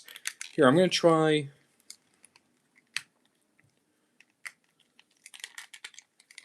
It's also the hard plastic skirt does get in the way a little bit. Maybe more than a little bit.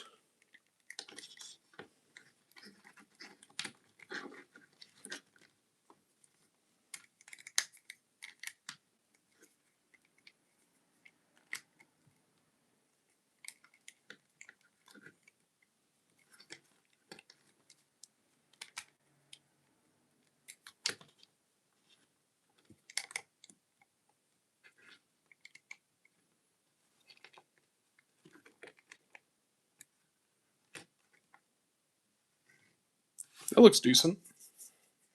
That looks decent.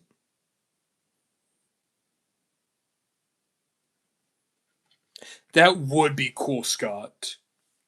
And maybe you could who's a character you could put in there like to sweeten the playset?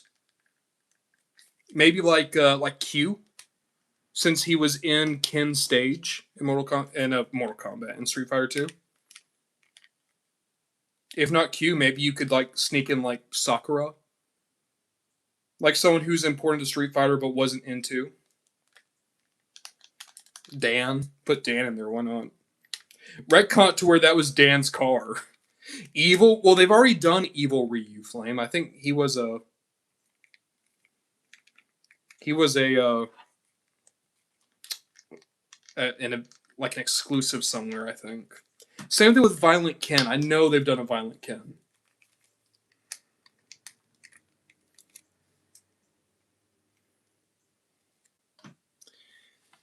There he is.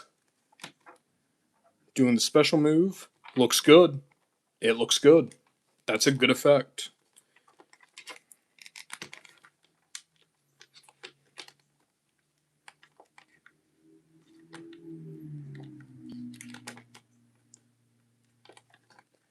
I'll tell you what's going to be really fun is I'm going to put them on the shelf and make it look like they're fighting each other. I think that's going to be the way to make this collection work. Oh, dude, Flame! If Jada were to do the Marvel Rivals figures, that'd be so cool. Or even if they were to like do a Marvel vs. Capcom line, that would be fucking sick.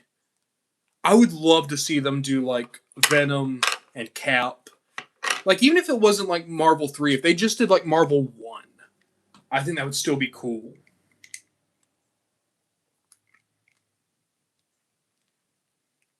They'll never do Marvel 2 though. Brotaku, I understand what you mean. The plastic is very dense, but the build quality is incredibly nice. Rhythm Lensman, I don't know who Stormshot is. Is he the kind of generic looking jet guy from RID 15? Here's how I would do Stormshot, assuming it's the one I'm thinking of. The one who kind of looks like he's blue and white. I would do Stormshot because that name Stormshot is so kind of villainous sounding.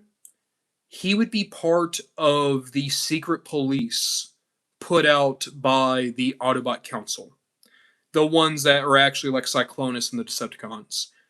And even after they got revealed, he'd still be with them because he believes that the Autobots and the Decepticons are equally responsible for the destruction of Cybertron. And he is so militant in his belief that that Cybertron should be removed from all external affairs that he actively tries to expose Bumblebee to the humans to instigate a war.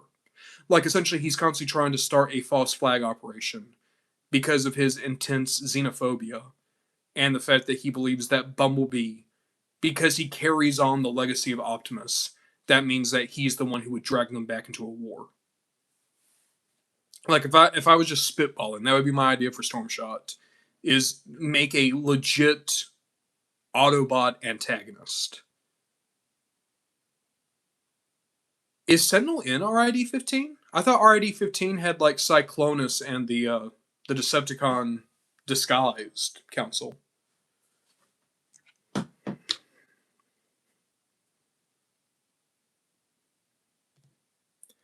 Yeah, I'm not even going to say anything. I think everyone knows. Everyone knows who won that round. So one round left. And there is potential here. Yeah, Mad Prime. I really want to like this Django. But there's two problems. Well, there's actually 5 problems. It's these tubes. When you move the tubes, they immediately begin to get stressed, and they are going to break eventually. I like this toy a lot, but those tubes, that's awful. That should not have been included on the toy. Or if it was, they should have given you more give. Because I can't even bend his elbow without the elbow going straight down into the tubes. That's going to make them rip apart. Poor Django. Could have been a good toy. Good toy, except for that.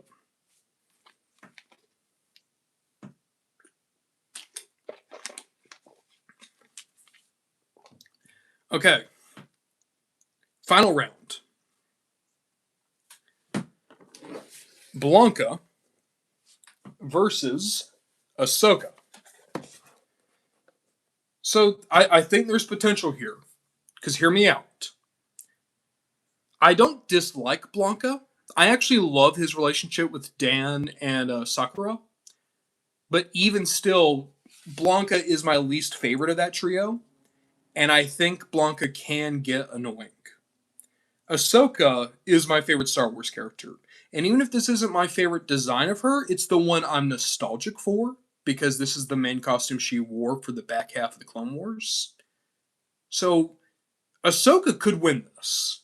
There is a chance that there will be another Star Wars character in the winner's circle by the end of tonight. But let's go ahead and open up Ahsoka to see if that's going to be the case.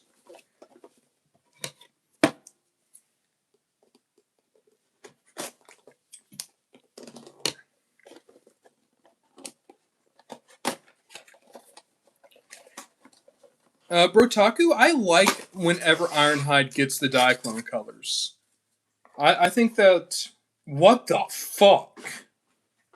What the... So I opened the box. What the fuck is that? I forgot about this when they were doing the non-plastic packaging. Which, by the way, I prefer non-plastic packaging because I don't display them in the box. And it makes it easier to recycle this shit. But Jesus Christ, they cocooned the motherfucker. They put her in a fucking body bag. This is haunting.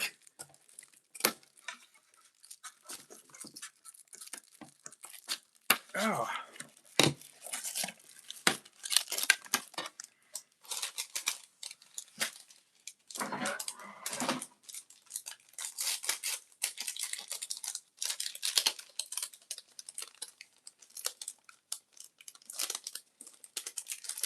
Also, another thing I like about this one.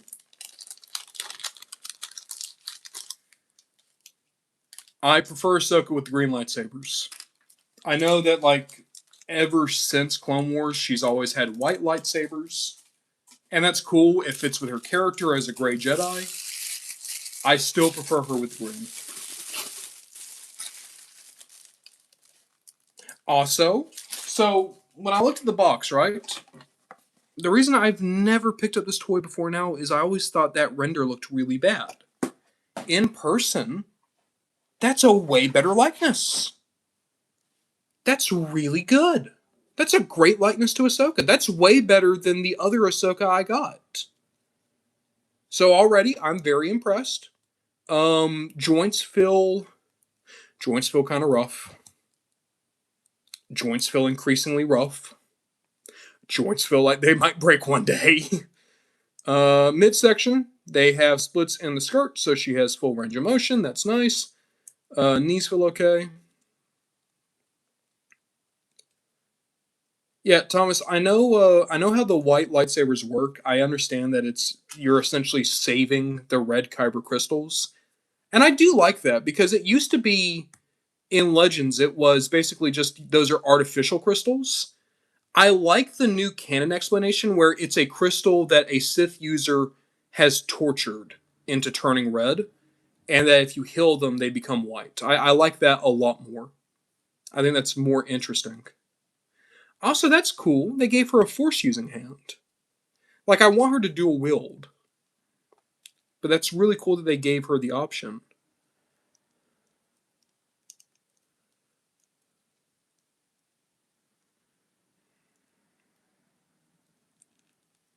Okay. I'll be honest. I think out of every Star Wars toy we've opened tonight, Ahsoka is easily in the top two. She might be on par, if not better than Marin. Because she looks better than Rex, feels better than Miro, and is going to last longer than Jango. Let's compare her to Blanca. And again, I guess this is worth pointing out. Oh, shit. There she goes.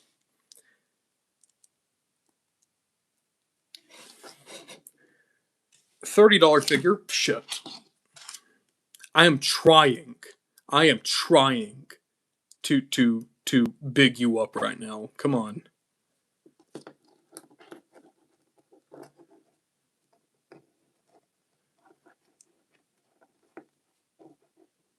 So this is based off the cartoon.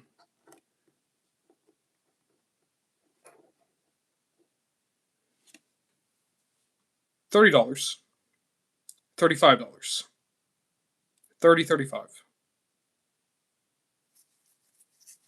That'd be cool if Blockies were to do like some of the Empire Strikes Back type of figures. That'd be cool.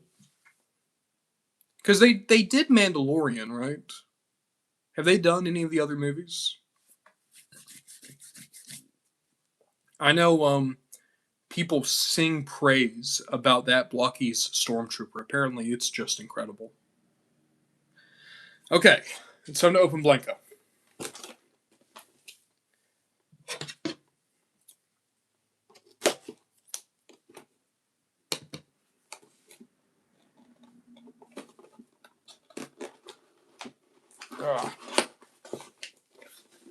Oh!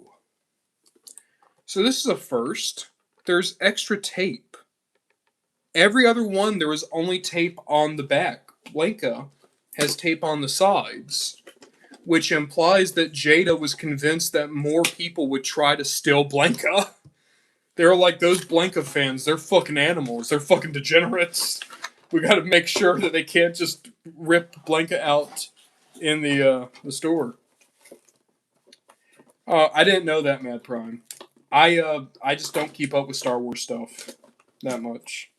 I don't collect Star Wars.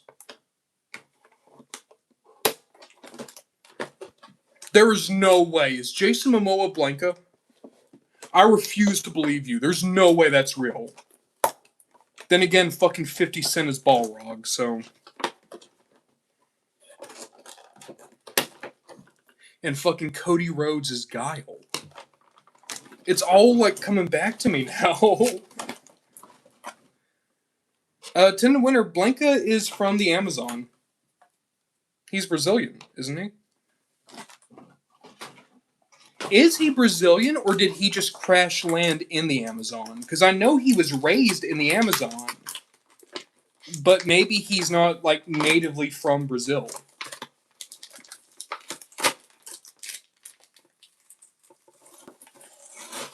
There is so much more tape on him. There is more tape on him than there has been on any of the others. This is proving my point.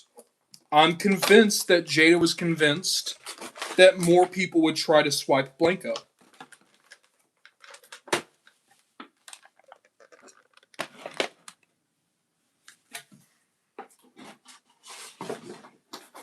I keep calling him Blanka. His name is Blanca. But for some reason in my head, you know what it is? It's because I read it before I heard it. So for years, I never heard anyone actually say his name.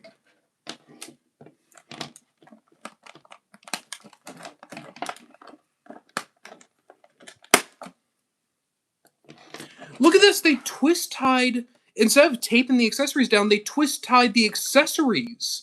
But not the accessories. They twist-tied the tray holding in the accessories in Blanka. For whatever reason, there is more going into keeping Blanka in this box than any of the others. It's because of you, Bumbulus. It's because they knew that Bumbulus Prime, specifically, would go ham trying to steal a Blanka.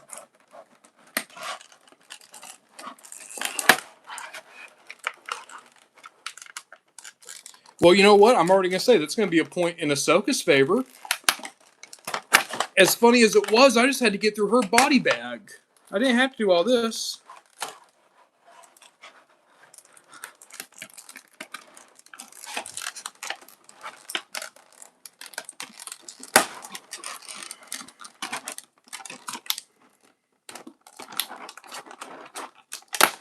Okay, there. I finally got through the plastic prison. I wonder what their logic was. Like, none of the others, and this isn't like a deluxe figure thing. Sagat, E Honda, and Balrog, none of them had that many twist ties or that much tape. It's literally just Blanca.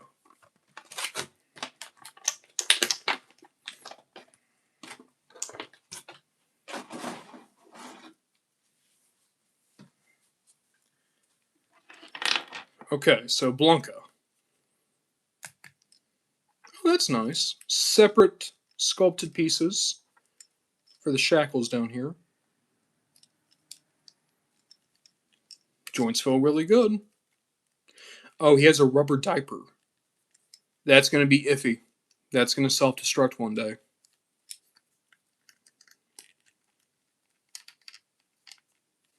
Other than that, toy feels really good. Shoulders are a bit stiff. Arms feel great.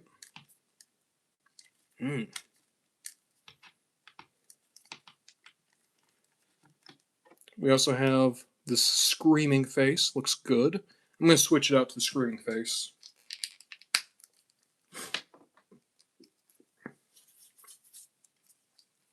So I know his name is Jimmy. And the only people who call him Jimmy are Dan, Sakura, and his mom.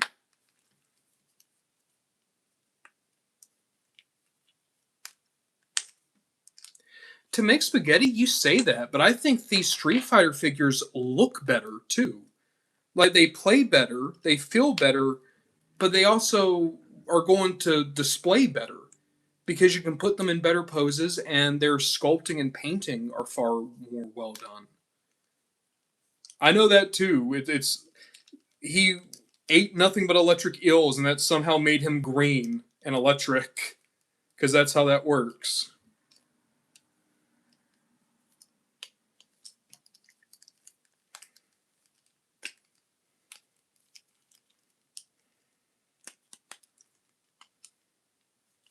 And also, everyone bought his Blanca Chan dolls, and Dan is super jealous of that.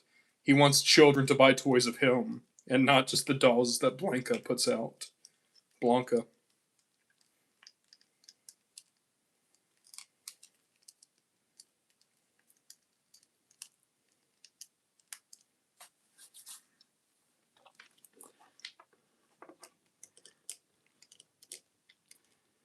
Just give him like a wild man pose, like a wolf man pose.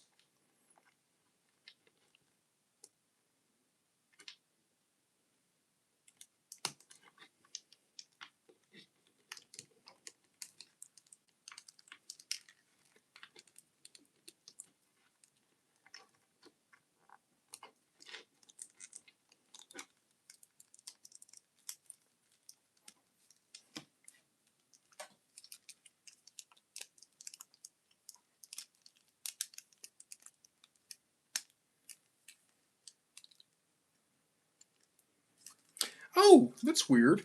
He's the only one who doesn't have a toe joint, which is a shame because that could have really come in handy if you want to give him like a more kind of out there pose.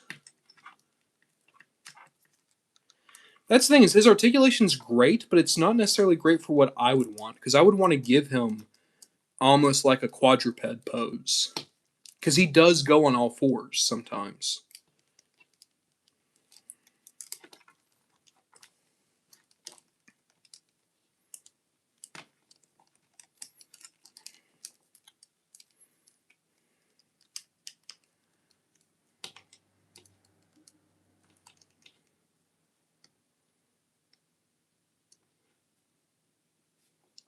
I'm going to give him one closed fist.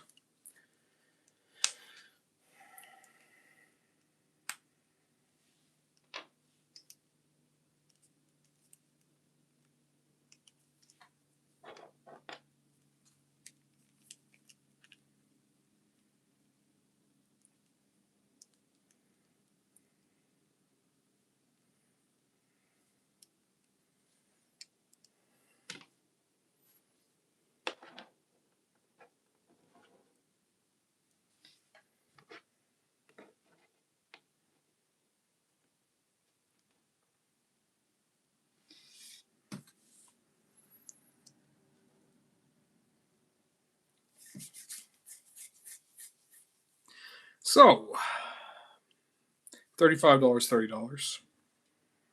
And you get the two effect pieces, the two heads, two hands. He's a whole lot bigger, a whole lot wider, better paint, better sculpt. I kind of thought Ahsoka could have a chance here, but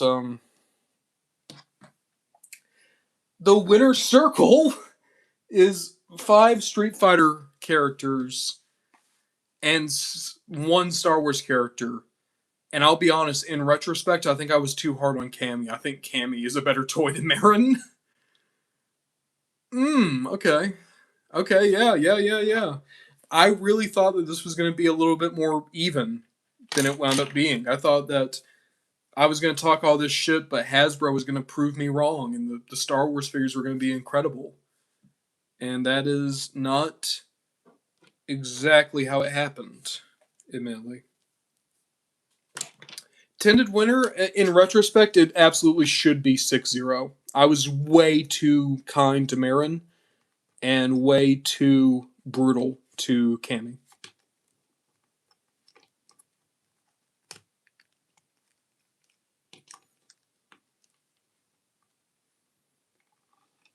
Like, the only thing keeping Blanca from being perfect is I wish he had come with a toe joint, like the others had.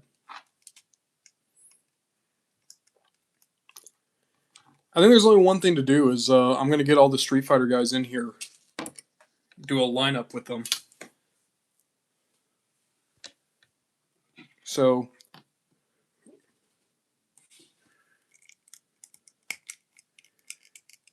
Ryu kind of has to be in front.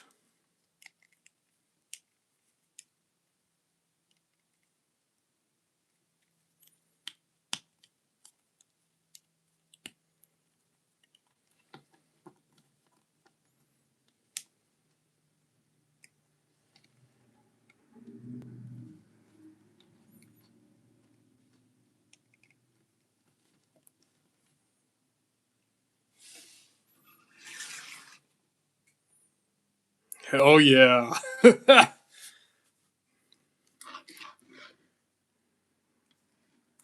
Oop.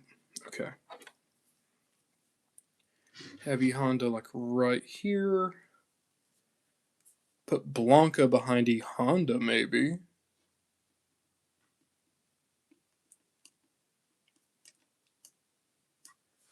I'm gonna have to fix him.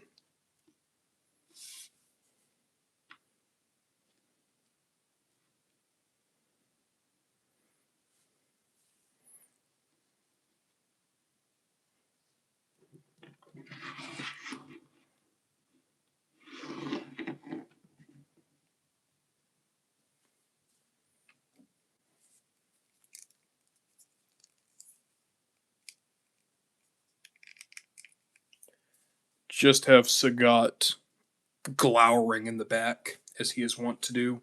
I'm going to zoom the camera back out a little bit so that we have more room, because we've got 11 people to fit in here somewhere.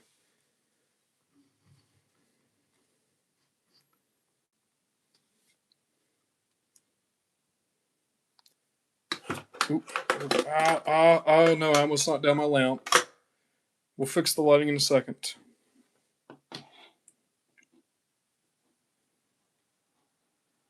Gotta hurt the Albertosaurus. I really think he just decided to dress like that. I think it's similar to how, like, Stalin dressed like a general, despite having no military experience. It is very much a he is a dictator who's going to tell him no kind of deal.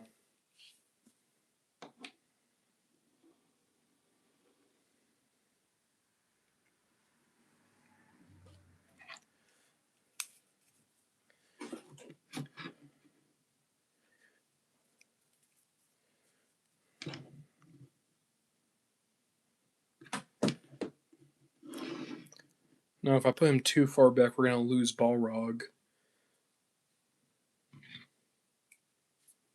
Put Vega up here.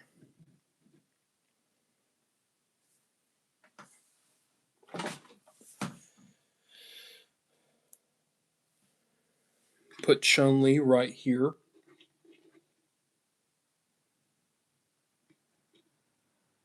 Move move Bison up just a little bit.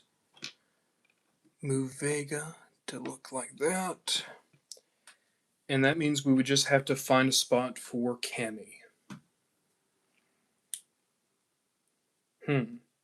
Where would Cammy go?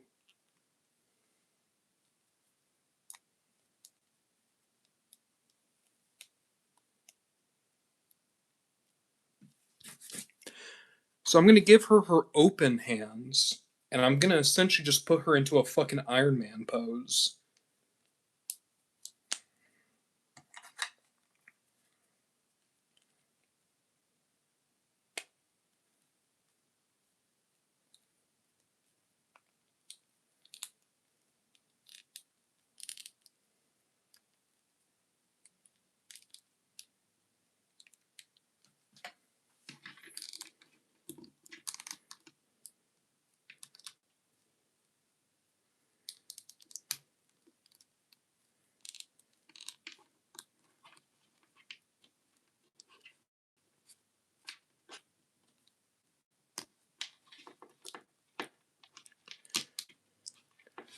Okay, I have chosen the wrong hand to give the open palm to.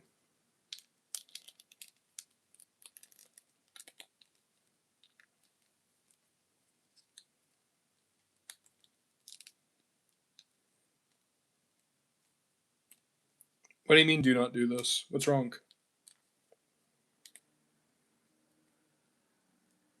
Now I'm like legitimately worried. What is up, Scott Duncan?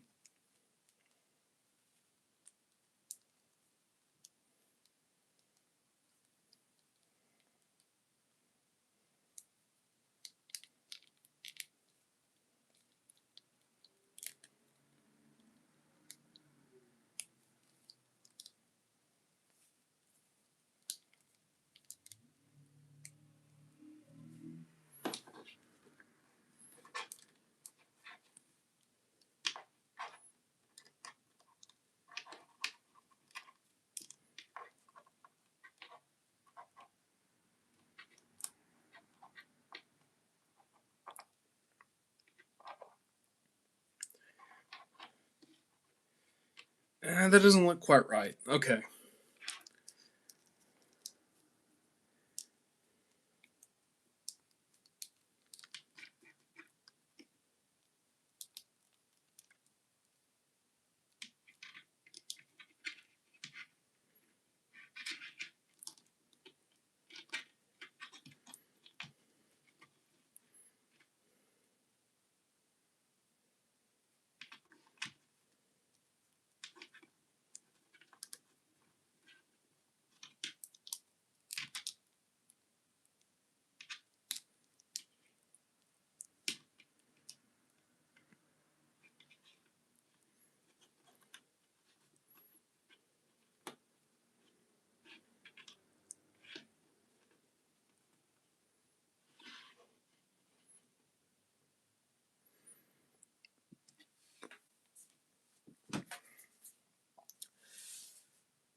That's a killer lineup.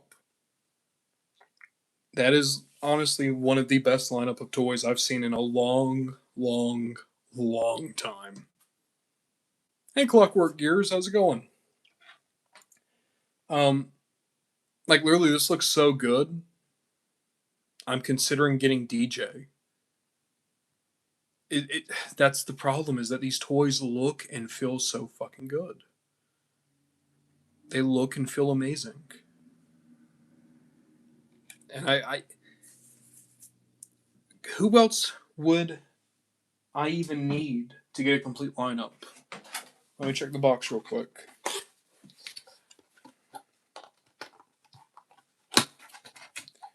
So if I want a complete character lineup, I would need T-Hawk, Guile, Fei Long, DJ, Dalsum, Zangief. Mm, I'm thinking about it now. It's Fei Long. Fei Long is so boring, and I don't care about Guile. Those are the two. They're like I don't think I want to go complete, but I might get T Hawk, and I would definitely get Zangief. Holy shit. So, the only characters that Jada still needs to release is T-Hawk and Zangief. That would be the next wave, and then that would be the end. At least when it comes to like characters. Um, I'm sure they got plenty of repaints they could still do, and they absolutely should, because this is a line that deserves repaints. They've put so much work into every single mold, every single figure.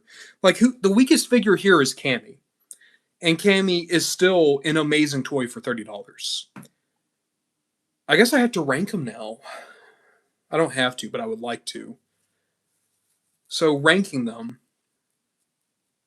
I think it goes Cammy, then Blanca, then Honda, Ryu, Ken, probably Chun-Li next, M. Bison after that, and then I can't believe I'm doing this, Vega. And then my top three would be Balrog, Akuma at number 2, and then Sagat.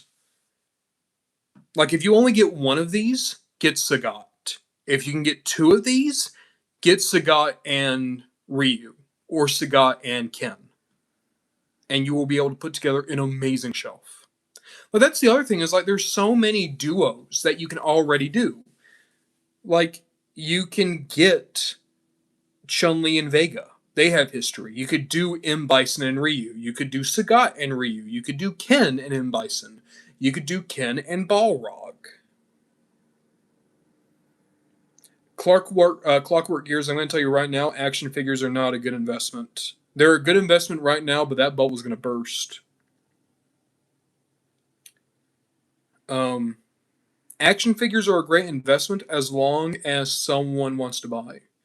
So, to make spaghetti, I'm not saying that you shouldn't buy toys. What I'm saying is don't buy toys for their monetary value. Buy toys because you like them. Like that's okay, so we're saying the same thing to make spaghetti. Like if you buy toys for long-term value, there's no point. Because the toys that had the most value 5 years ago are losing value because people buy everything and then they move on or they die. Like, what's the most valuable Star Wars collectibles? Well, some of the most valuable Star Wars collectibles are the last 17. Like the final 17 figures that Kenner made for the vintage Star Wars line. And they're going down in value because Star Wars has cooled down. Not as many people are collecting. Like everything saw a spike during the pandemic because people were bored and they were at home and they got nostalgic. So, like, collecting, the biggest collecting has ever been, and probably ever will be, was in 2020 during the pandemic. That's when collecting was the biggest ever. That's when card collecting became the biggest.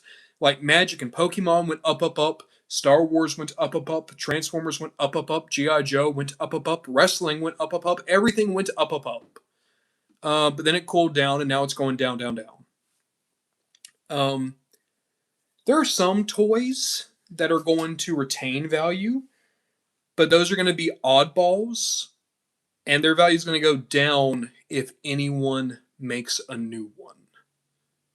Like, I can think right now, what's a toy that's always going to be worth a good bit of money? Titans Return Nautica, because that's the only Nautica. But as soon as they make another Nautica, that toy is going to lose fucking value because it doesn't look like Nautica. It's a bad Nautica toy. The only reason people want it is because it's the only Nautica. If we get a new Nautica from anyone, third party, Hasbro, anyone, that goes down. Same thing with everything, really. Marvel Legends. There's certain Marvel Legends figures that go up, up, up until Hasbro does the new version of that character. And every character will get a new version. Unless, like, you're talking about, like, fucking Blizzard or Copperhead. Like, you have to go so obscure. And even if that's the only version of that character, no one will probably want it because it's, I said Copperhead. That's how obscure. Copperhead's a fucking DC guy. I was thinking about Cottonmouth. Um,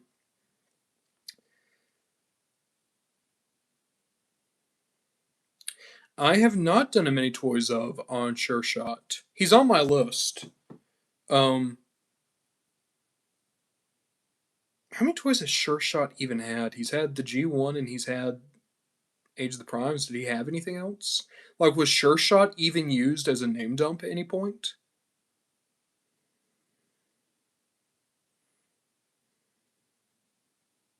I really like hairless cats. I think they're still really cute. Hairless cats get a bad rap.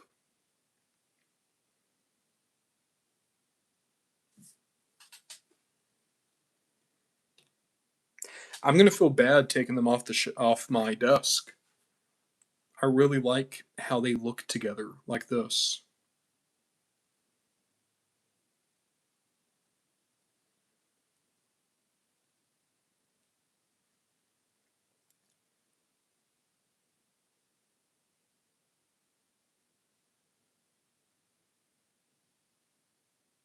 Cats that look and act like old men are my favorite cats. Hell yeah, to McSpaghetti.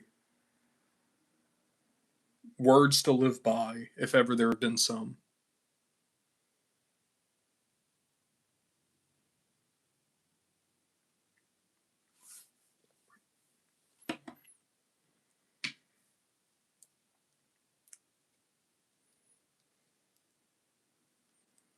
Oh, I just realized Cammy also doesn't have a butterfly joint. Does Chun Li have a butterfly? Oh, that's huh. So the two women don't have butterfly joints.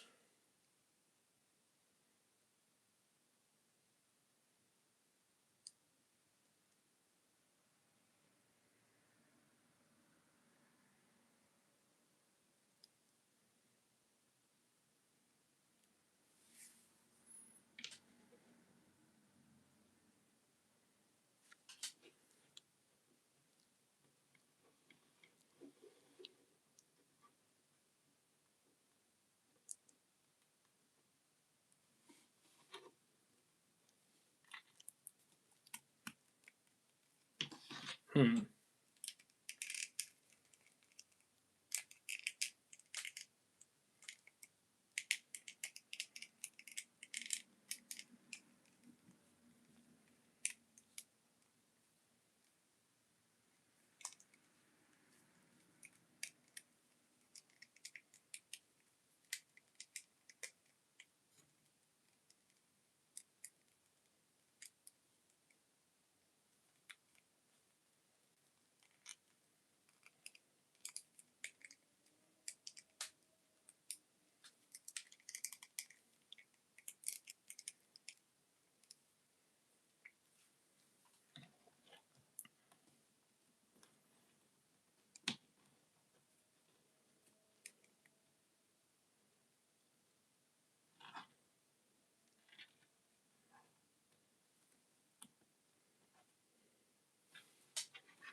There we go. And now you got the three Shotos right there.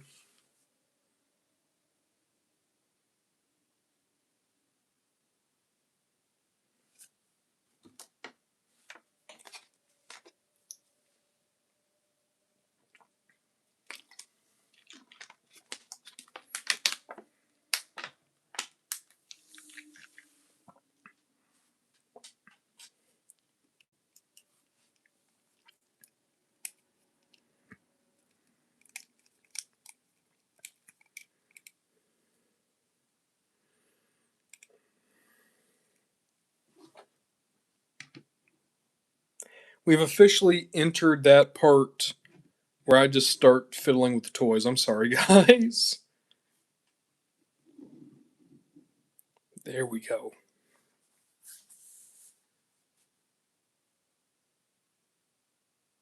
Oop. See you, Spider Dad.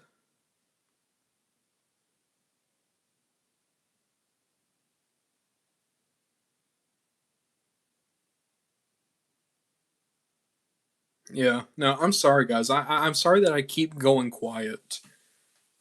It just I. You want me to like have cards on the table? I've not had this much fun with toys in a really long time.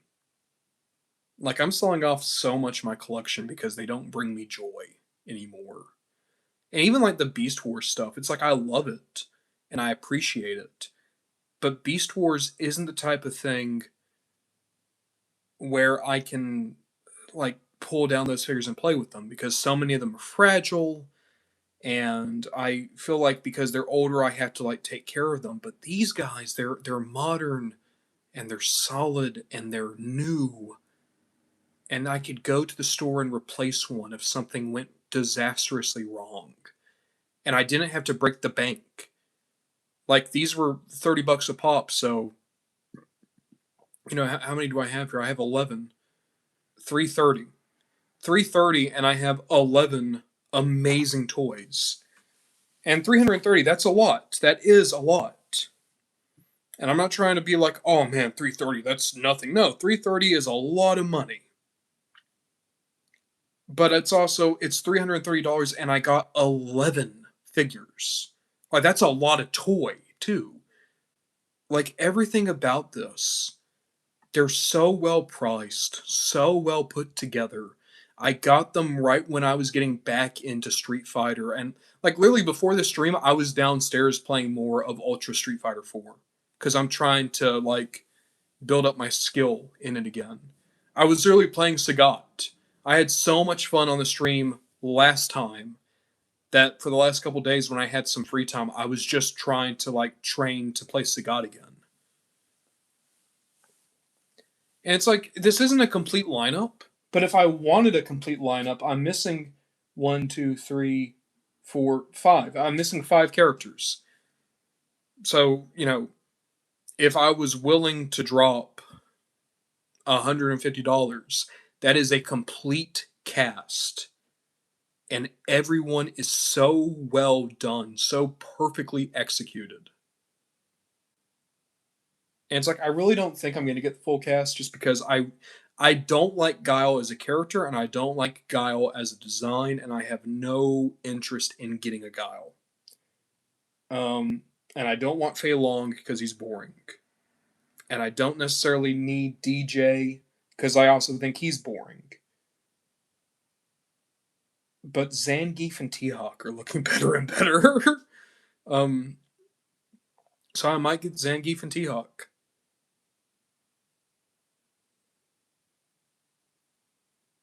This is what toys should be. Because I'm having so much fun with them as an adult.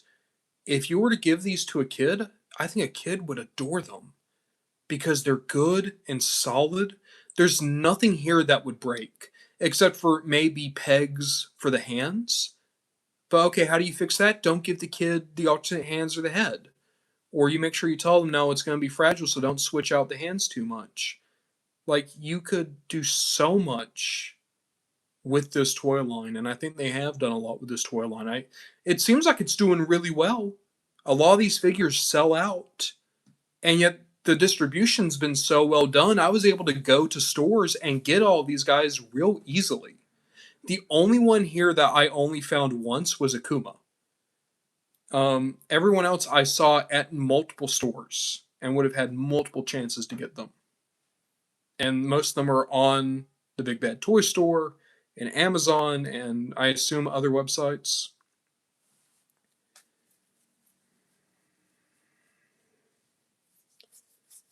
I don't think there's anything here that would be fragile. Like aside from like Cammy's hair, you could probably pull out pretty easily. Akuma's necklace, you could stretch out and break. But like Vega's claws are super durable. And no one else has like anything thin or wibbly. It's just all around an amazing collection. I'm going to say it again. This is what toys should be in 2026. This is absolutely what they should be. And the fact that these guys are the exception, not the rule, makes me really sad. Because I think we live at a point where Jada is showing that like this is possible. It's not just possible, but it's very, very achievable. And Storm's doing the same thing. What is up with Street Fighter? Of all series, Street Fighter is the series that's getting these two amazing toy lines because Storm is also starting up a $30 per figure line. Oh no. I'm really glad that it is happening to Street Fighter though, because I feel like it's the comeback story of Street Fighter. After Street Fighter V, so many people said they were done with the series, and there was no new merchandise, there was no excitement. But then Street Fighter V slowly but surely got better. And now Street Fighter 6 is fucking massive, and everybody loves Street Fighter 6. And there's these two separate but equally amazing toy lines going on for Street Fighter. Like, Street Fighter is having a renaissance. Even if the movie looks like it's going to be bad, there's still a movie. It's going to bring more eyes to Street Fighter. Man. Man. Man.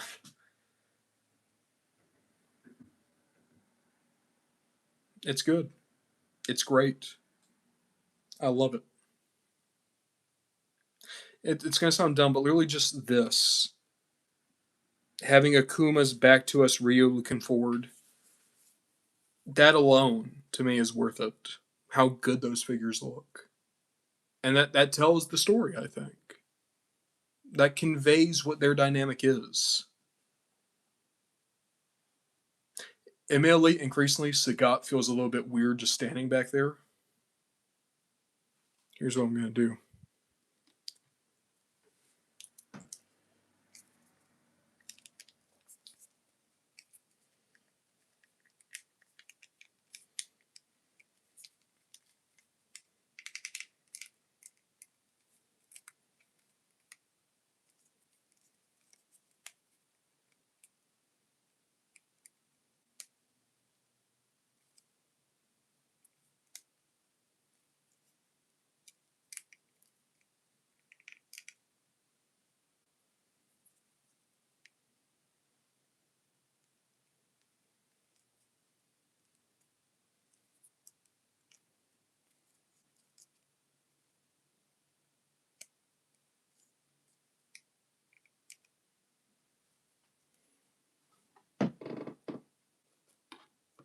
There.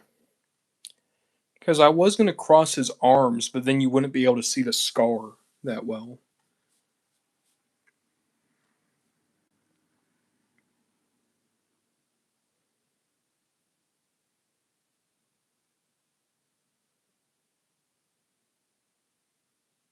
This is good.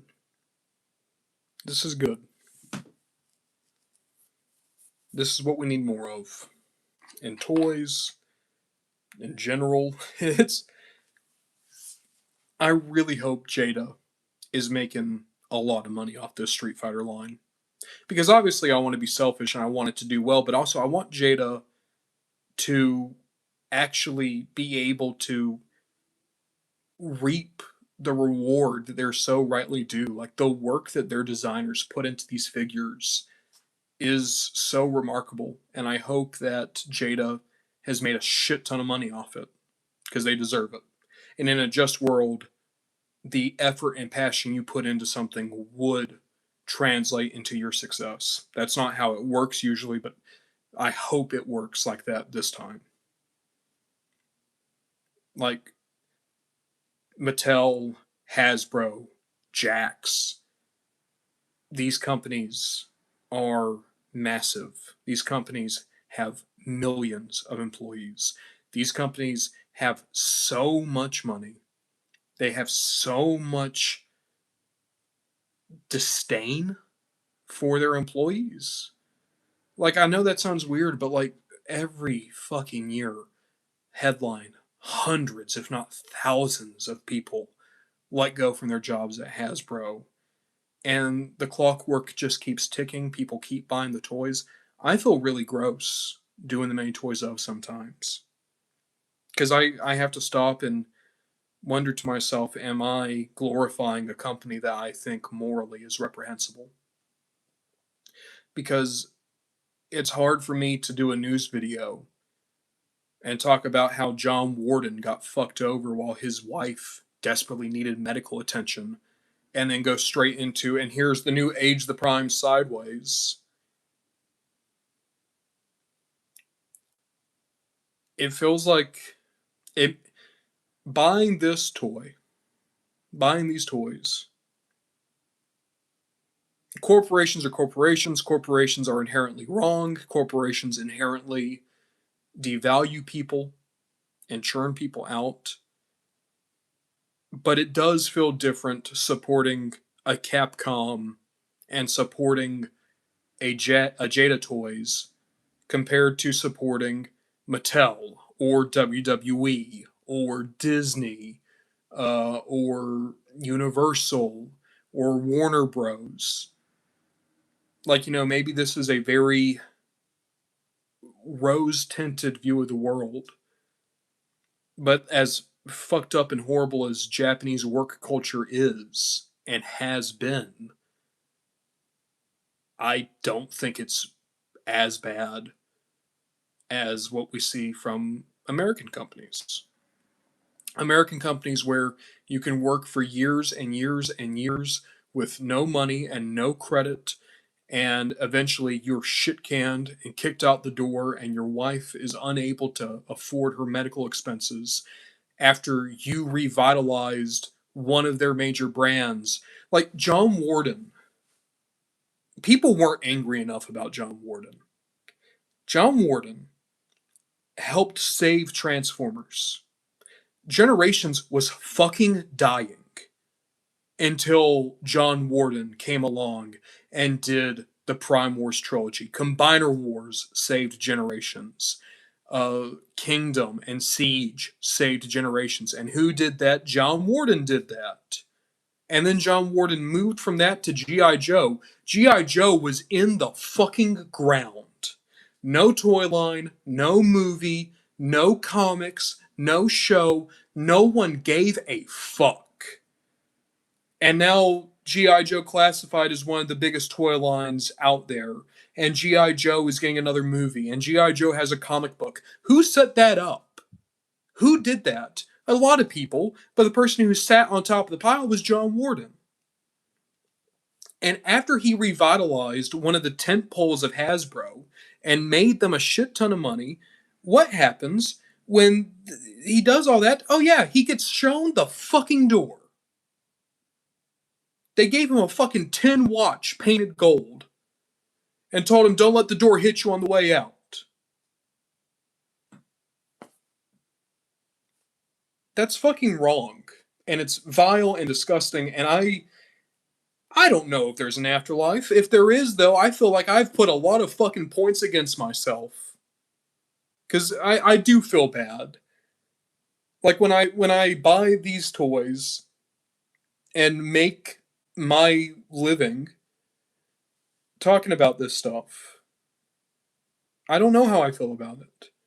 There have been so many times where I've just sat and thought, do I really want to keep doing the main toys up if it means supporting a company that treats people like this, that churns them out like they're fucking cattle?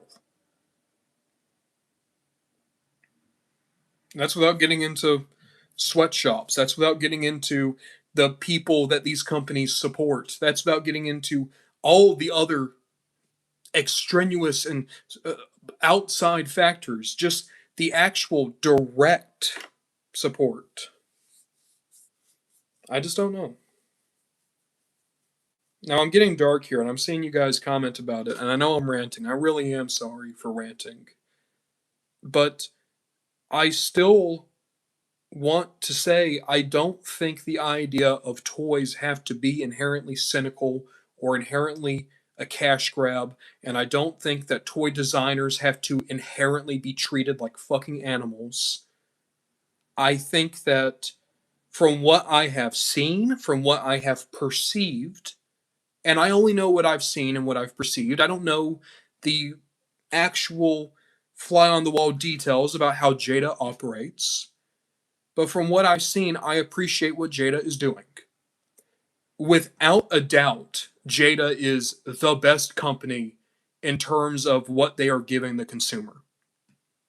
Because they are giving the consumer, they're giving you and me the best action figures going right now with the best budget, and they are incredible.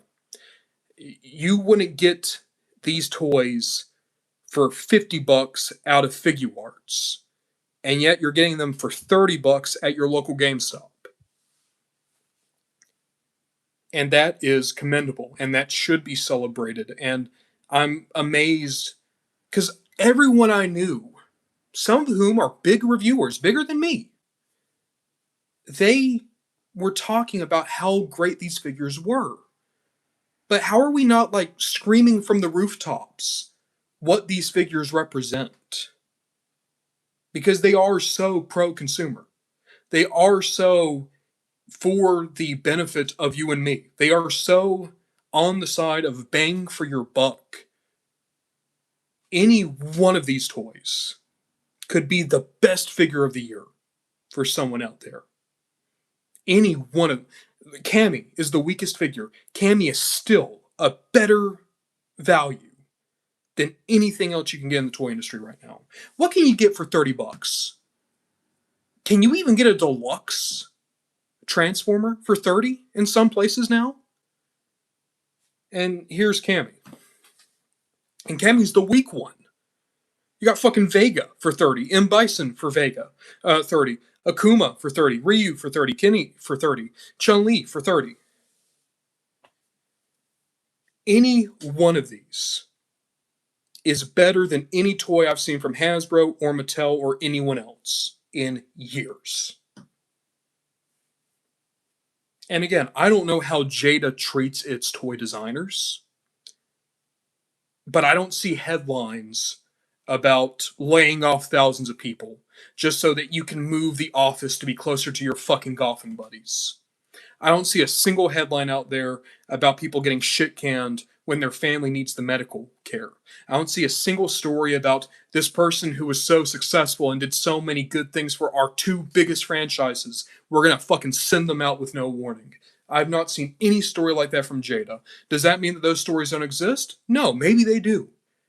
Maybe I'm going to say all this and I'm going to see a headline tomorrow talking about how Jada has mistreated people. And if that happens, then I will condemn them just as much as I would condemn Mattel or Hasbro or anyone else. But this isn't right.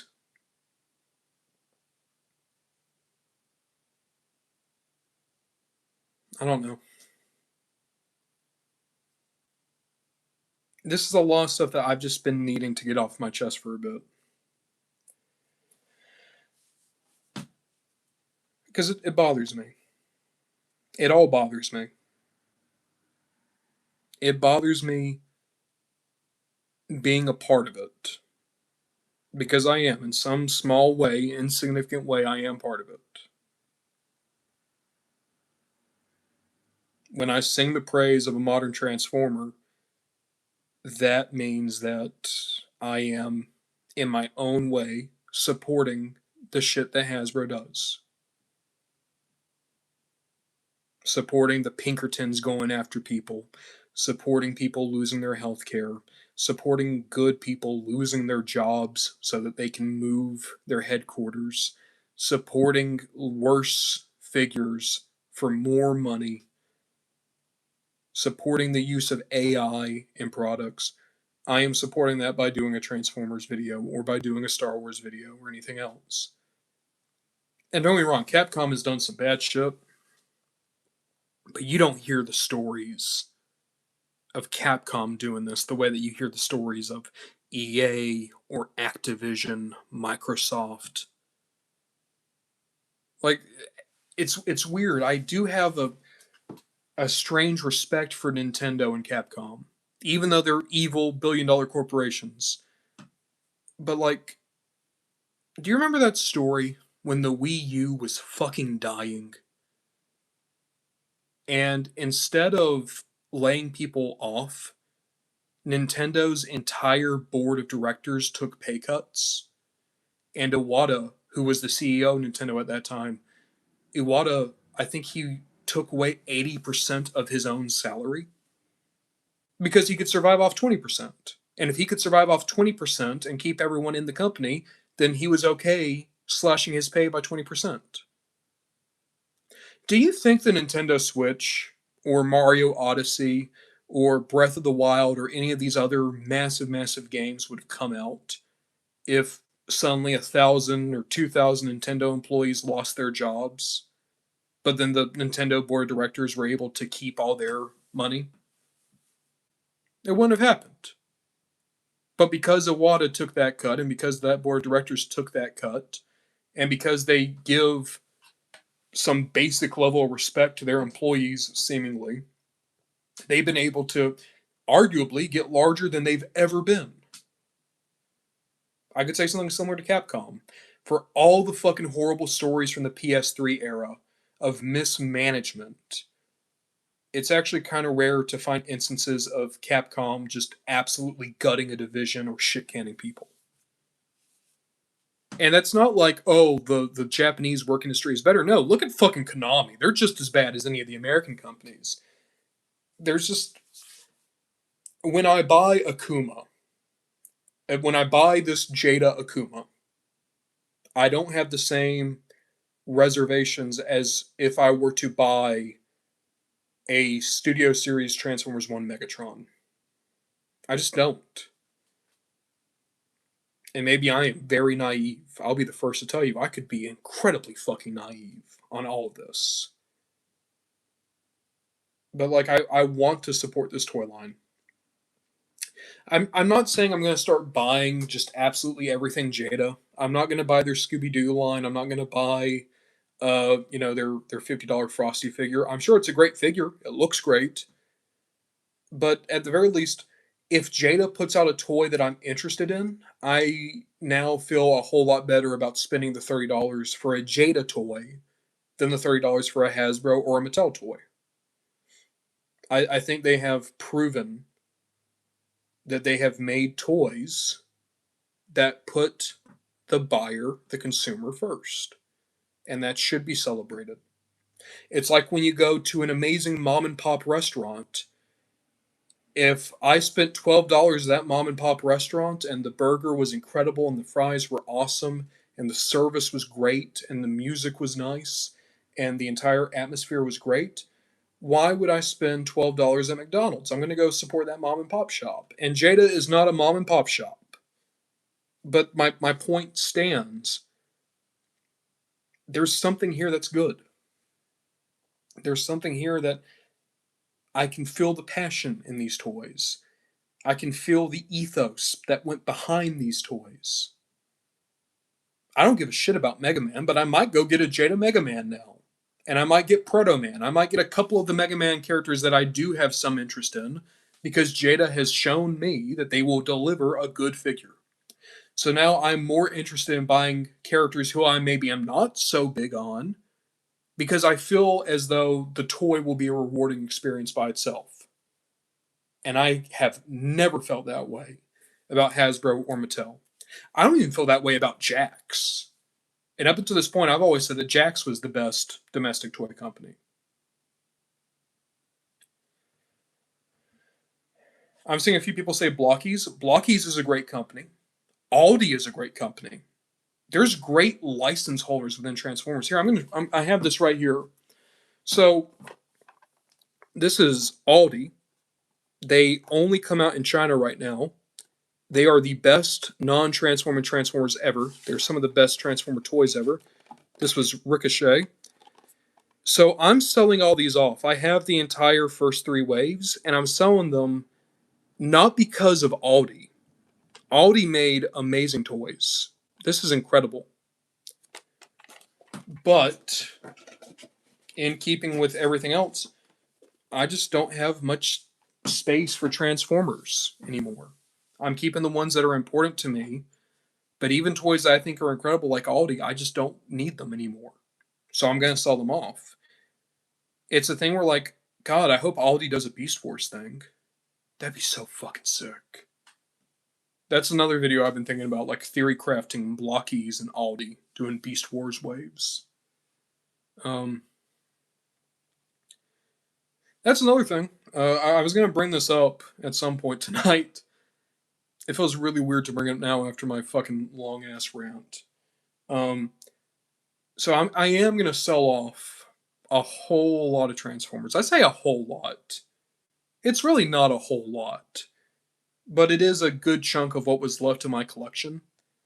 And it's for two things. One, it's because I just don't really care about them anymore. But two, it's because I really want to have a good amount of money for when I go to Chicago to BotCon. Because I don't know if everyone knows that yet. I'm going to go to BotCon this year, and I'm probably not going to buy anything. Like the only toy I'm interested in looking for is I want to find that Robot Toys Masterpiece Beast Wars Scorponok. But I might not even get that toy. The reason I want to go to BotCon is that is a convention where a lot of people who know me are going to be going to. I want to meet you guys. Like I want to be able to actually engage with people. And I don't know how to do that. I don't know if I should try to set up a meet and greet or what. Uh, but I I want you guys to know that the reason the channel's still going is less because I'm just so enamored with Transformers, and a lot more I'm so enamored with making videos that you guys seem to like. Like, if you guys just really liked Skibidi Toilet videos, I would learn Skibidi Toilet, I guess. And, like, it's cool that the channel's growing. I don't necessarily need the channel to grow. I'm kind of happy with where we are. Like, I just enjoy seeing familiar names pop up. That's what brings me joy with making these videos. And to circle it all back around to this, that's why I'm so appreciative of these Street Fighter toys, because they are so good. And they've kind of reawakened that love for toy collecting for me. I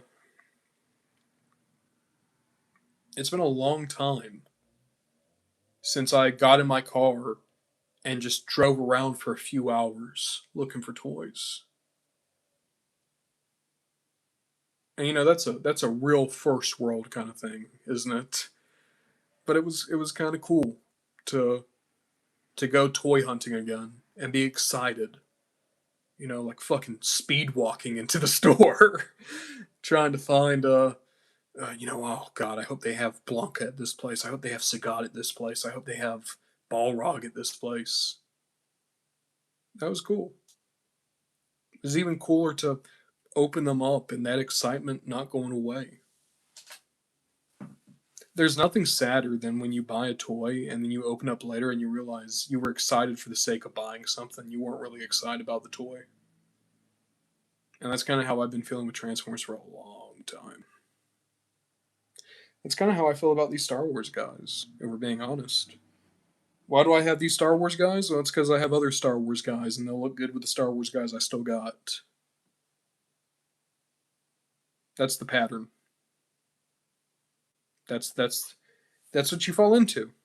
You start buying things because, oh, I already have a shelf of these other figures, so I might as well get this one to go with those figures.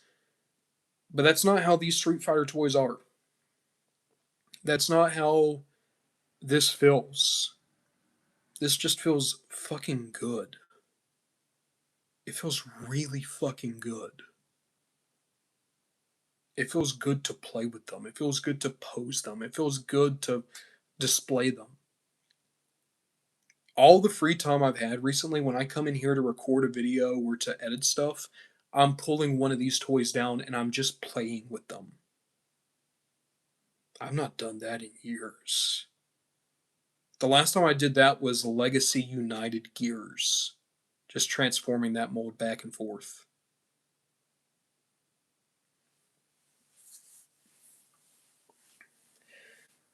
I probably need to make sure I have fucking hashtag not sponsored on this video. I'm really worried that people are going to see this and think like, wow, Jada must have fucking bought Ron a new house. Jada hasn't done anything.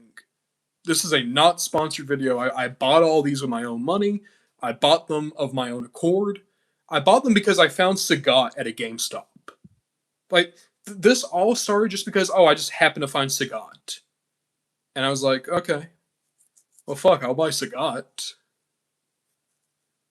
Uh, but yeah. Good toys. Great toys. I might buy some Mega Man figures now. I don't give a shit about Mega Man, but I like some of the designs. And because I feel like I can trust Jada to make a good product, I might buy some fucking Mega Man toys. Never thought I'd be at this point. If they do more Street Fighter stuff, I will buy more Street Fighter stuff. If they do anything I give even a passing fucking glance to, I'll buy it. I'm tempted to go buy their fucking Frosty figure. Because I really like Frosty the Snowman.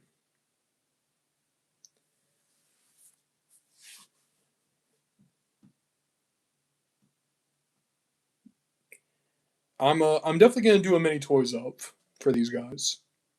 I was gonna do a mini toys up for Street Fighter. I might just do mini toys up for Jada Street Fighter, and just like try to ride out these thoughts that I'm having right now with you guys, because I do think this line deserves to be celebrated. I think it is fantastic. I might buy fucking Guile. I keep telling myself I'm not gonna buy Guile because I actually fucking hate Guile. I might buy Guile. Just because, I mean, look at them. Look at them. This is great. This is what collecting should be, and yet very rarely is. They got my ass to buy fucking Blanca. They got my ass to buy fucking E Honda. I have never played as E Honda. And yet now I have his toy. Because I was so convinced that Jada could make a good E Honda. And you know what they did? They made a really fucking good E Honda. And he's the second worst toy here. Fucking get your hand around that. The second worst toy of this 11 figure lineup is still amazing and more than worth the asking price. What a fucking testament to them. Boy. I'm sorry, guys. This is the third time I've apologized for the rant and then just gone straight into another rant. I'm stopping this time. That's the problem with these live streams. Is I just get really comfortable and I don't. I kind of lose the plot. I get too lost in the sauce in my stream of consciousness.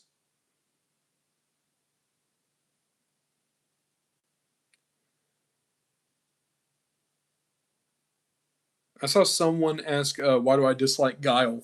I just don't like the design. Like, there's nothing. I don't like the design, and I don't like how every adaptation of Street Fighter seems to think that Guile is more important than he is. Admittedly, that's a lot more Street Fighter the movie, where Jean-Claude Van Damme Guile is treated as the main character, basically. But even like the Street Fighter cartoon, and to some extent the animated movie, I think they give Guile like way too much fucking screen time. Because it's supposed to be the story of Ryu and Ken. They are the main characters. So why is it that in so many adaptations, Guile is the main character? Well, I know why. It's because he's the fucking American. It's because he's the fucking American and he's the soldier. That's why he's the main character in fucking everything ever. By the way, go watch Street Fighter 2, the animated movie. It's a really good movie. It's a really good movie with great fight scenes. And every character, even characters that only have like 4 minutes of screen time, get to do so much. Like, Sagat is really good in that movie, and he has like fucking 3 minutes.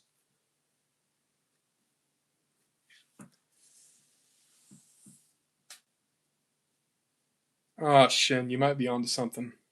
Shin Kado says I should just get Guile and let the others kick the shit out of him. Maybe. God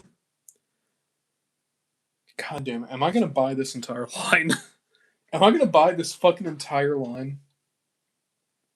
It would just be five more. It would just be five more, and I would like them. Well, that's the fucked up part. Is even if I really dislike Guile as a design and dislike Guile as a character, his toy is gonna be really fucking good. Uh, well, fuck. I mean, I'm absolutely gonna get T Hawk and Zangief. I might get Dalsum. And fuck, if I get those three, I might as well also get Fei Long and DJ. No, thank God for Fei Long. Thank God that Fei Long is so goddamn boring that I had the out. I can't go complete because if I go complete, I'd have to get Fei Long, and there's no fucking way I'm buying Fei Long. That's it. So I'm still gonna get Zangief. I'm gonna get T Hawk. I don't know if I'll get Dalsum because my issue with Dalsum is they're it's so dumb. It's the same problem with every fucking stretchy character ever. Is you can't convey their thing. Like it's the same problem I have with Mr. Fantastic. It's the same issue I have with Elongated Man. I'm sure people who are into One Piece, I'm sure it's a problem that like you have with Luffy toys. Is that the stretching never really works or looks good. The only character I can think of who's had really good toys is Plastic Man, and that's because they did the smart thing with Plastic Man, and they just gave him a shit ton of accessories that you could swap onto him. And even then, he was only a San Diego Comic Con exclusive. And that's like, I say that. The McFarlane Plastic Man was also pretty good, and they did the same thing. They just gave him things to swap on. Then again, I don't think. Like, Dalsum isn't like Plastic Man. Dalsum's not even like fucking Mr. Fantastic. Like, Dalsum, I think, can only stretch like a few feet. I don't think he can go like crazy stretch. I think he can stretch a few feet and then he basically has like no bones. So he can just like contort himself. I don't know. I feel like I'd have to learn more about Dalsum to know how Dalsum's powers work. And I really don't want to learn more about Dalsum. Okay, so I'm going to definitely get Zangief. And I'm going to get T Hawk, but that's less because I care about T Hawk and more just I think T Hawk is cool. Like the idea of T Hawk is cool. And that is all I need. Also, this is another great story about Street Fighter, the movie, the game. T Hawk, the actor who played T Hawk, all the actors had to like stay for like a week after they wrapped filming to do the motion capture for the video game. And apparently the motion capture for the video game was fucking nightmarish. Like everything was hot and there wasn't enough water or food and you couldn't leave and the people who were doing the digitization really didn't know what they were doing, so you'd have to constantly redo and retake things. And I feel so bad. I think they fucked up Raul Julia. Because didn't they make Raul Julia go and do the fucking motion capture for M. Bison? But in any case, the actor who played T Hawk, he just got on a fucking plane and left.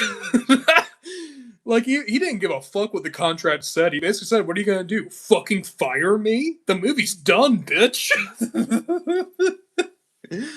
That guy's my fucking hero. I love the dude who played T Hawk. I don't even remember what he did in the movie, but fuck, that's cool. That story. The fucking balls on you, sir. That's the reason I want to buy the T Hawk toy. That and I think his design is kind of cool. And then I want Zangief because I think Zangief is one of the very, very, very few gay video game characters. Is there any other gay Street Fighter? I don't know. Because, like, I make jokes about Vega, but Vega, if he does have any type of sexuality, I don't think he's necessarily gay. Whereas, like, Zangief is. Fucking Zangief loves dudes.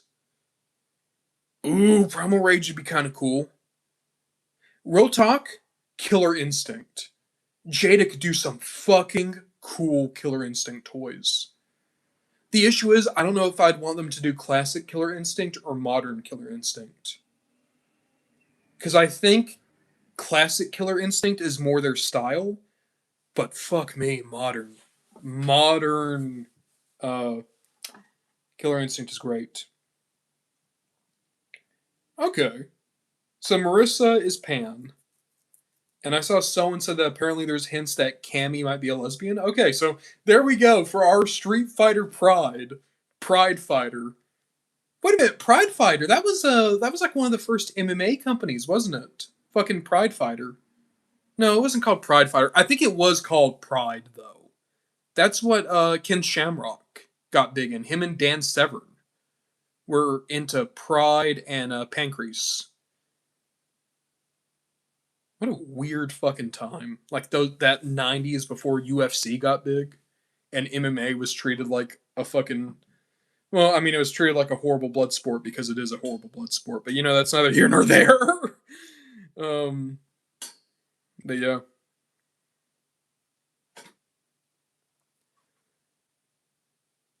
God.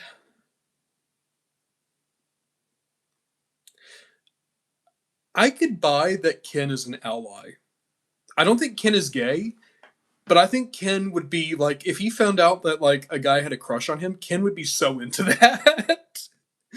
Like I think if Zangief revealed that he had a crush on Ken, I think Ken would be like, "Of course you have a crush on me. I'm fucking awesome."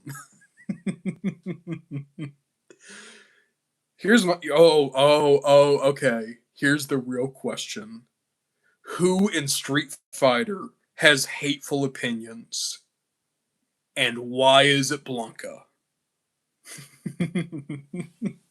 Okay, I think Balrog. Balrog has some fucking hatred in his heart. He absolutely does. Balrog and I don't think M Bison cares. Like I think M Bison is equal opportunity evil. Like everyone is equally beneath him. He's kind of like the Doctor Doom mentality. Scott, you say that. I don't think M Bison has hatred in his heart. I think he has hatred, but it's not based on anyone's characteristics. I think he hates for the sake of hating. He hates for the love of the game. um, Weirdly enough, Vega. I bet Vega is like outspokenly homophobic. Um, Laura says M Bison was so ready to be a woman. That's what I'm talking about. Like I don't think M Bison is like Doctor Doom. There is no like specific prejudice. It is just equal hatred. Same thing with Akuma. I don't think Akuma has like hateful opinions. I think Akuma just hates. Hear me out. Sagat is not hateful, but he's really awkward about it. And not awkward in like he doesn't know what to say, but awkward in like he has like really outdated terminology. Like I think he is earnest and genuine, but he just does not know some of the terms anymore. But he is like willing to learn. That's what I think Sagat is like in my fan fiction that we're writing right now. E Honda would probably be chill. Blanca has hatred in his heart. This lineup in front of us, it's Blanca, Balrog, and Vega. They're the three. They're the three. They're the three that would say bad shit and have bad opinions.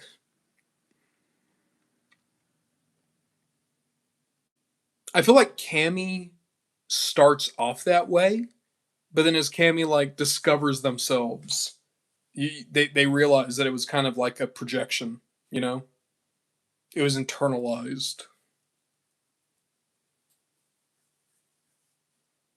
Good line. Good toy line.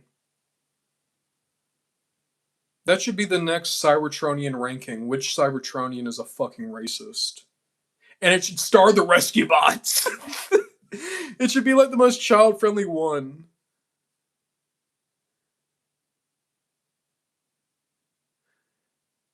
Shin, he is potty by the fire hydrant hateful, or potty by the fire hydrant like dumb. He is cartoonishly dumb, but also I think that he has bad opinions. Look at his eyes. Look at his eyes. Those are the eyes of someone who has definitely dropped a slur in a fight before.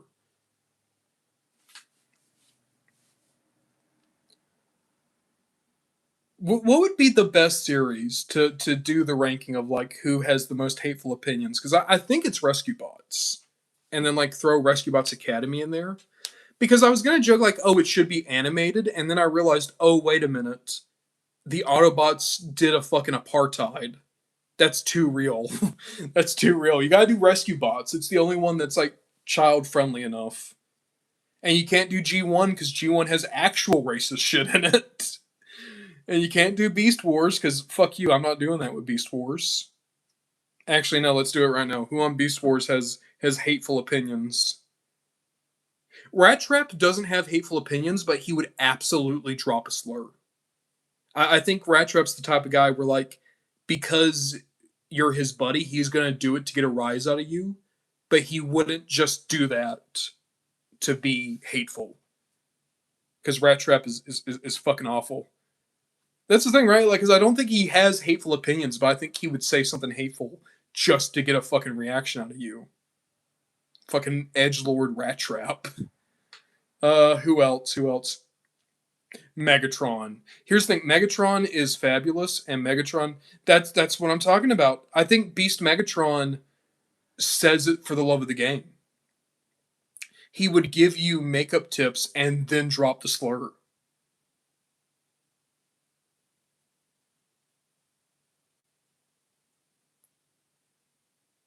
Shin, who taught him the slur? Would it be Dan? Dan has hateful opinions. I know for a fact that Dan has like some weird fucking beef with the entire country of Thailand entirely because of fucking Sagat. Like because Sagat did something wrong, suddenly Dan thinks the entire country is to blame. Fucking Dan Hibiki. Is it Hibiki or Hibiki? Because I've heard it pronounced both ways. I fucking love Dan. He's cool. I was actually reading up today about like a theory that Dan actually has a whole lot of skill. He just tries to go way fucking hard with everything. Because like, think about this: he's the only one who can do a one-handed Hadouken. It's him and Goken are the only two that can do it.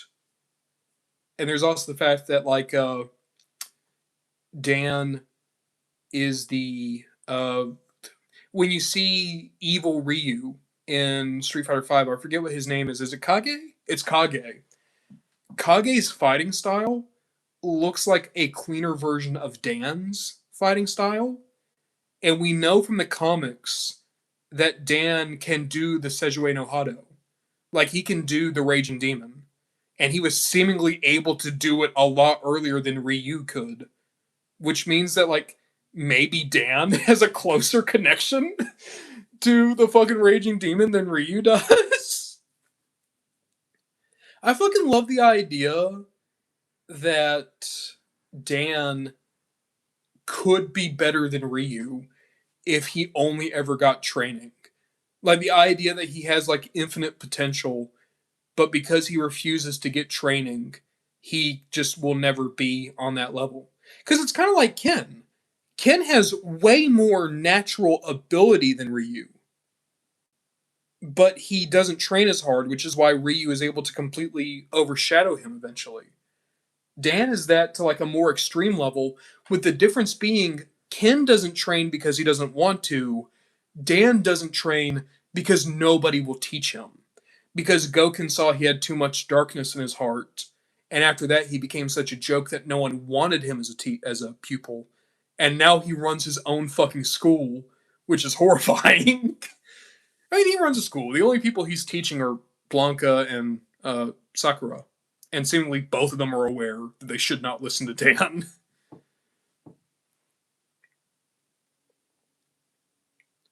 Didn't they fuck up some Street Fighter bum recently?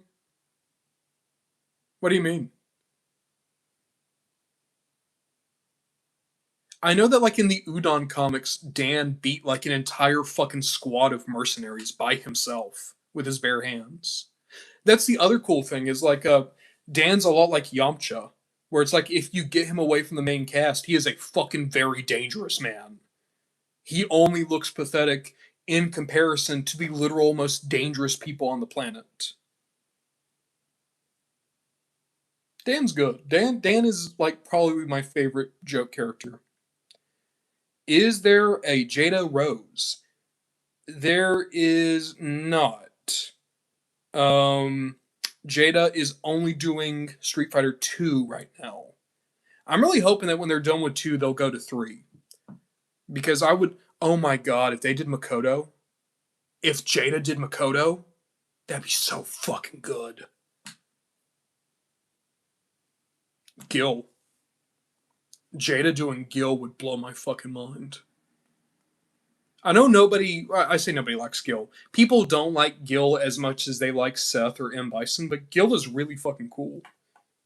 What's what I want? Dudley, obviously. Dudley would be great from Jada. Oh god, Hugo! And Poison. You could do Hugo and Poison. And Cody. Man, I really hope that Jada is able to. If they don't go to 2, I'd be happy if they went to 4.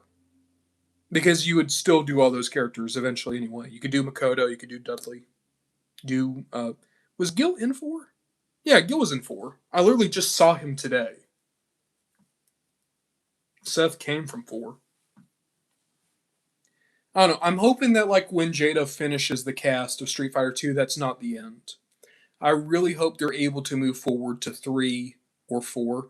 God, I really hope they don't try to do Alpha. Because Storm is doing Alpha right now. And I hope that they kind of stay out of each other's ways. I hope that Storm focuses on Alpha and Jada can go to 3. And then maybe like Storm could do Street Fighter 4, Jada could do Street Fighter 6. That'd be fucking great. I would love that. Or reverse. Like, I don't care who does which. I just hope they don't do the same series at the same time. Especially if they're both doing it for $30.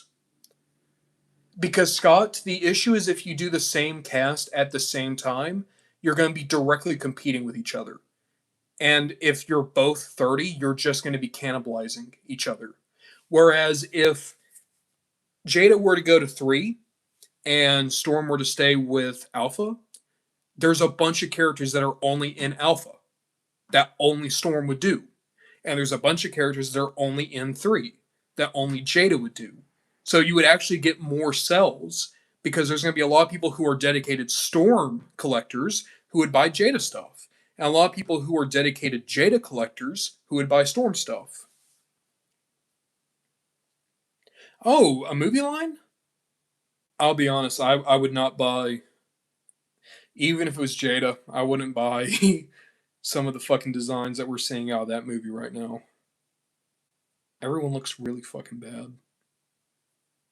Maybe that movie's gonna be amazing. Maybe that movie will be amazing and all you guys will be able to make fun of me.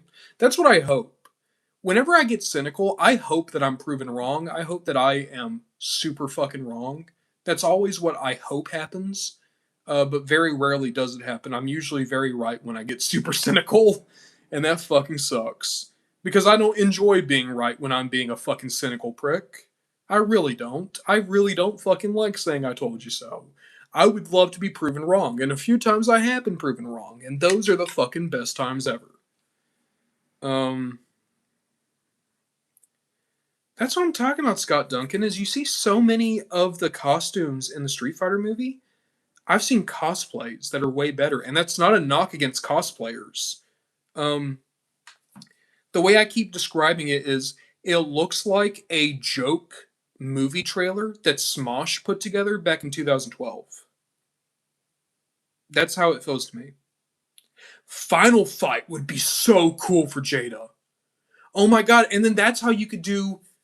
God, now I'm thinking about a fucking Jake Mike Hagar. Jada Mike Hagar, Guy, obviously Cody, Poison, Hugo, Abigail. Is Smash still doing well? I know people were excited that Anthony was coming back. Are they still like doing all right, or have they kind of gone cold again?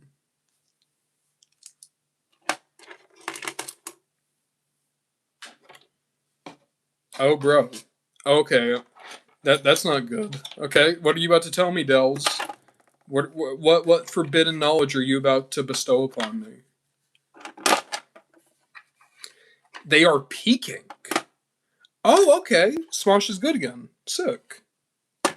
Well, I'm glad for that because they hire a bunch of people. I hope that they're making good money. I'm not gonna lie, I was not expecting you to tell me that they're peaking. What the fuck? They have 4 channels? What the fuck? What are you doing with 4 channels? I assume one is like Smosh Games. I assume.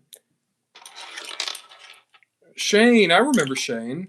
He's the one who did a whole episode of Grand Theft Smosh as Nicolas Cage. It's weird that that's the one thing I know, like, Shane for, but yeah. Oh, okay. You know, you can be a soulless husk and still have someone do really well. Like, these things are not necessarily mutually exclusive.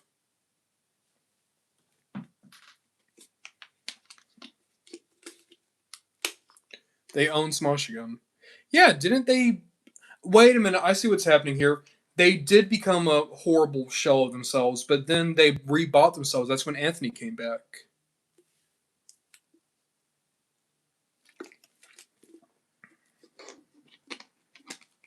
Yeah, to make spaghetti. So I knew that bit. I know they like reclaimed control at some point.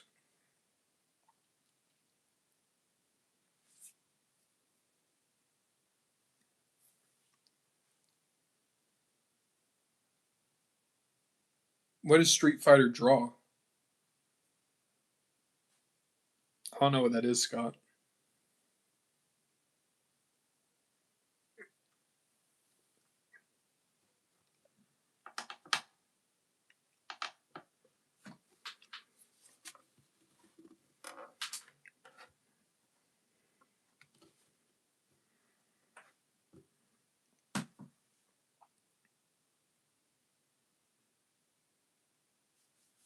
All right.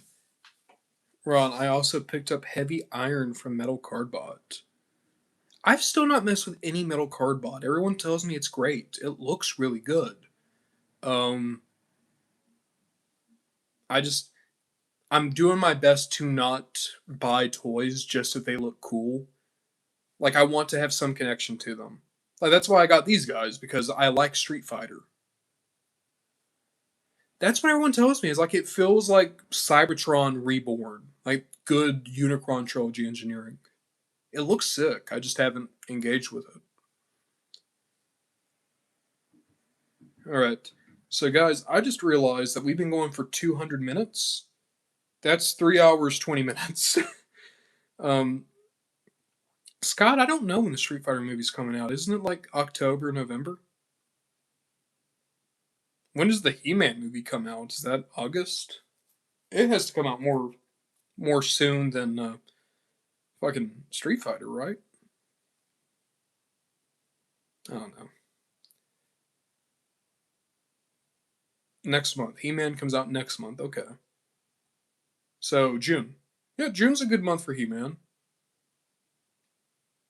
You think that was intentional? You think that was intentional that they put He-Man out during Pride Month? Because I'm going to tell you right now, if they put it out to celebrate Pride Month, the fact that fucking Jared Leto is there makes it feel like a hate crime. Oi. I agree with you, Laura. It's just Cardbot seems really cool, but I'm not that kind of collector anymore. I got to have some connection to stuff.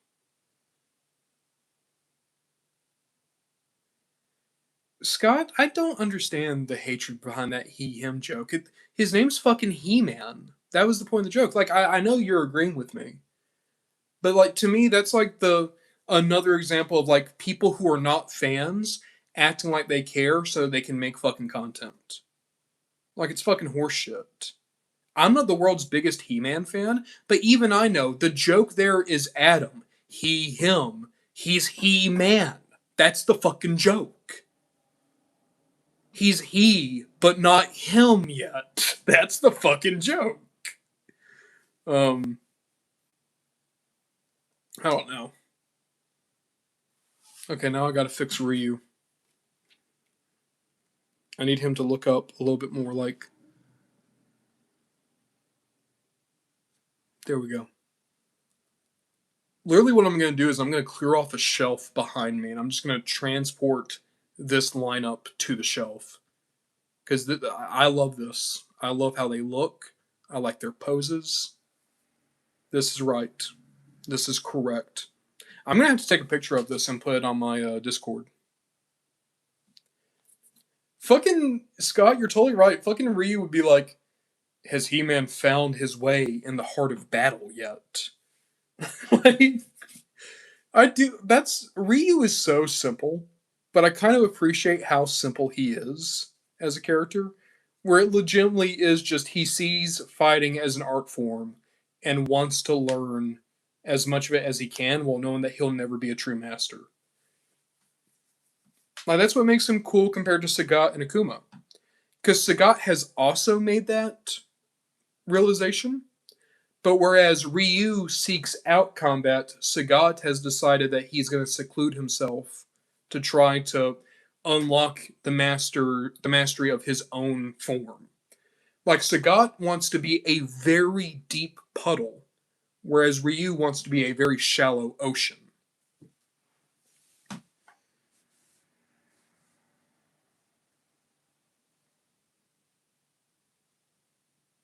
And then Akuma's also there, and he's kind of Ryu's dad. Have they ever actually said yes or no to that? Because I know that's a big theory online, and there's hints about it. I do kind of like the idea that Akuma is Ryu's dad, because that would also mean that Goken is his uncle, and that would explain like. Because one of my favorite things about Ryu is he was kind of a fuck up student. He had a lot of drive, but that's kind of all he had.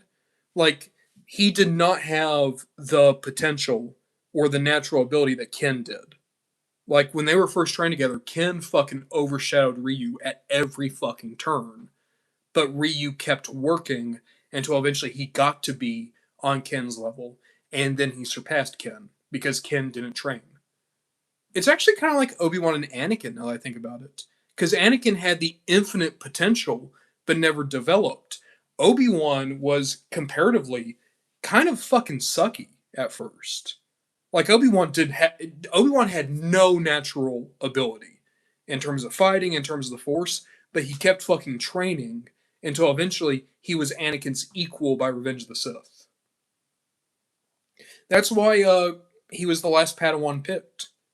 Because if anyone doesn't know this story, Qui-Gon Jinn selected Obi-Wan as his Padawan at the last possible second. Every other Jedi moved over Obi-Wan because Obi-Wan wasn't the best sword fighter, didn't have the most innate connection with the Force. Obi-Wan just fucking he had drive but no natural ability. And the only person who was willing to try to cultivate his want to learn was Qui-Gon. But that's also why Qui-Gon and Obi-Wan would sometimes butt heads, is because Qui-Gon was not as driven as Obi-Wan. Qui-Gon believed in fate, Obi-Wan believed in essentially trying to prepare yourself for the future. I say all that, you would assume that I really like the Phantom Menace. I don't. I just like the Obi-Wan Qui-Gon dynamic. It's a good one.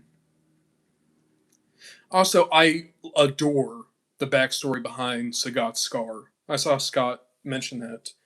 I love the idea that Sagat won that fight fair and square, and when he went over to offer Ryu a hand up, Ryu fucking lashed out in anger and fucking uh, made that scar.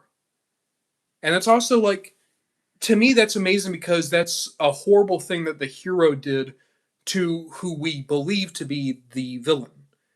And obviously, Sagat wants revenge for that, but eventually, like, it's really cool. In Street Fighter 5 and 6, Ryu and Sagat are on really good terms with each other. Like, they consider each other old friends. It's that, like, it's a very, like, Eastern philosophy type of story of the great warriors wounded each other. One had wounded pride, one of wounded flesh. But in time, they came to regard one another as old friends. Like that's so fucking cool. I fucking love Sagat. Sagat's my favorite. Sagat is my favorite out of any of the Street Fighter characters, I think. Like, who even comes close? Like, I like Ken. I like Chun Li. I like Vega. I like Balrog. I like Makoto. I like Sakura. I like Dan. The other thing is, like, I can't do a top 10 Street Fighter characters because I like a lot of them. um, but Sagat is my favorite. I'm convinced Sagat is my favorite. And I like to play as him too, but it's my love of Street Fighter characters is not based on if I like to play as them as not, or not. It's not like Mortal Kombat because I feel like in Mortal Kombat I have to like to play as you to want to like you. Whereas Street Fighter, there's a ton of characters I fucking hate playing as, who I do still like as characters. Like oh wow, that is a loud car out there. There they go.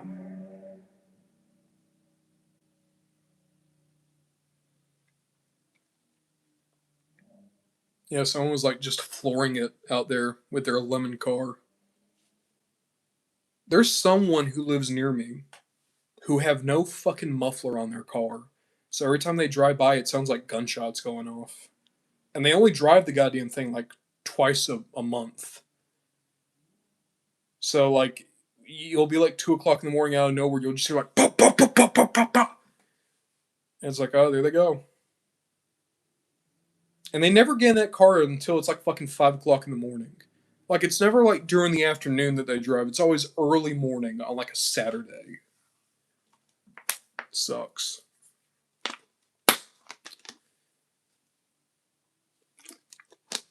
For real though, Dells, if that made it to where my rent is cheaper, that guy's a fucking hero.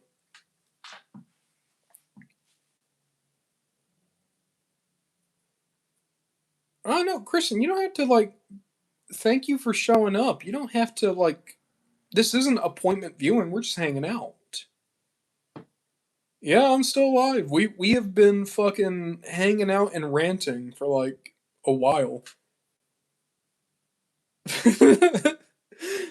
It's weird. I remember I used to do streams and it'd be like a struggle to get past an hour. I'd get tired.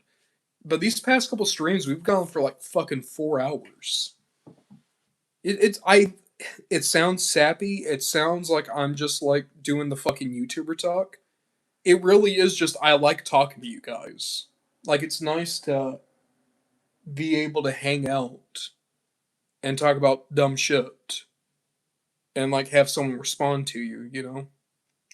Because like I right now I live alone. I have like friends and people who will come over and visit me a lot. And I'm a real social person. Like I like that. But the problem is like when you're alone and you're an extrovert, you get real fucking depressed. Hey Spider Dad.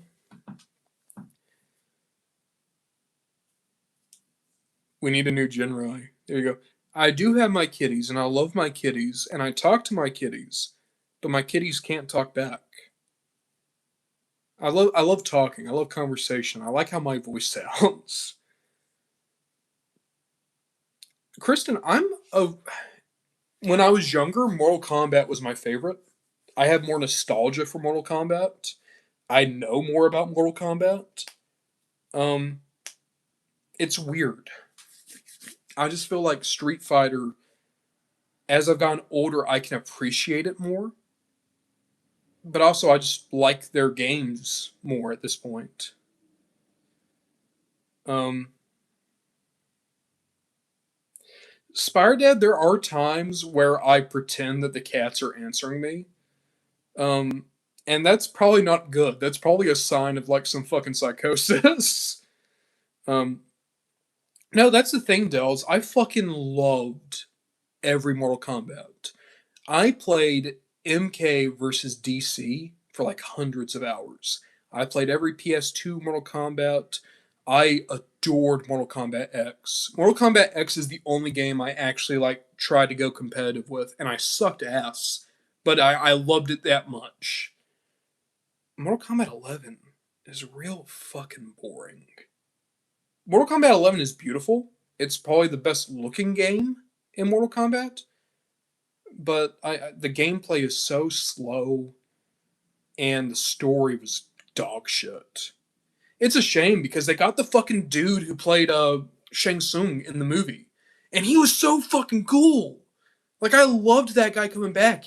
He's the reason to play Mortal Kombat 11 story mode is to see that guy fucking love being Shang Tsung again. In the Mortal Kombat 1, I didn't even touch that fucking game. So many fucking microtransactions. I didn't like the business strategy behind it. I didn't like that all the fucking DLC characters were guest characters. Um, yeah, like to me, Transformers, Mortal Kombat 1 was every single problem I could possibly have with Mortal Kombat 11 and Mortal Kombat X magnified and intensified with none of the positives of those other games. Cruzilla, that's sick. I love my Missing Link Cliff. I still have him. He's hanging out with my other G1 guys. Because I kept a few of the mini bots. I still have Beachcomber, Warpath, Braun, Cosmos, Missing Link Cliff. I have a cool, like, knockoff blue Bumblebee that's really nice feeling. And I also have a G1 Dragstrip and Blastoff. And I'm really happy with that. That's my G1 collection right now. That's kind of all I need because they kind of blend in with the GoBots.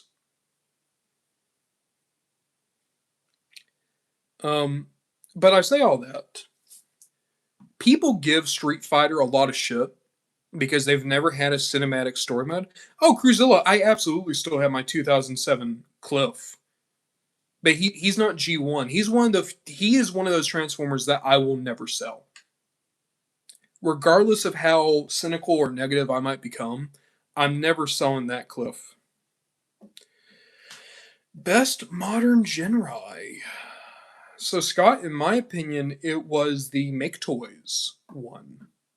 Their Cross Dimensions Genrai, specifically the Nucleon Quest repaint they gave him. What a fucking beautiful toy.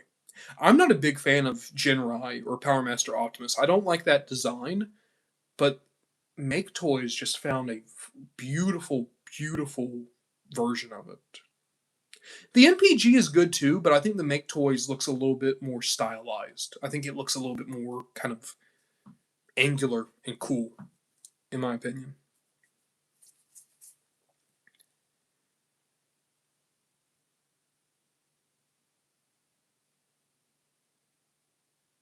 Hell yeah.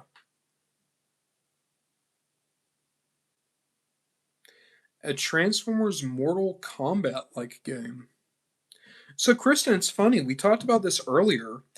A video that I've been like scripting for like a year and a half now is theory crafting a Transformers fighting game. And my big idea was every continuity, every major show and the comics, everyone gets one protagonist and one antagonist. So that ultimately you have like a massive roster, but everyone is like a different aesthetic and we get characters from all across the series. But alongside that, I would want it to play. How would I want it to play? I think I would actually want to go like the Marvel versus Capcom route, like the Dragon Ball Fighters route, where you pick three.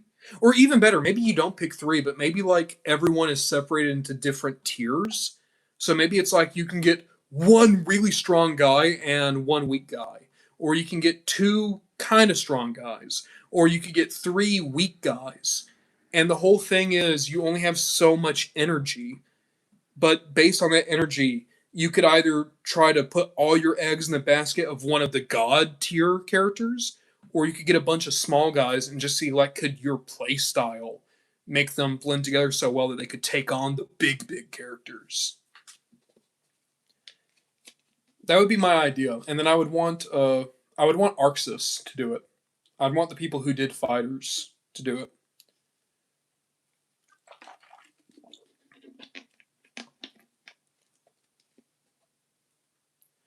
I remember I was really happy with the roster I had built. It's been a long time since I've looked at that roster. But I remember being really happy with some of the choices I made. Oh, here's one that I was proud of is Strika and Obsidian would be the same character, but it would almost be like a Ferritor situation where you're fighting Strika, but Obsidian could fly in to do like hit and runs. So you could get both of them. And if you were to grab Obsidian and throw him down, that would take Obsidian out of the match, but it would give Strika a buff because she'd be outraged that you just hurt Obsidian.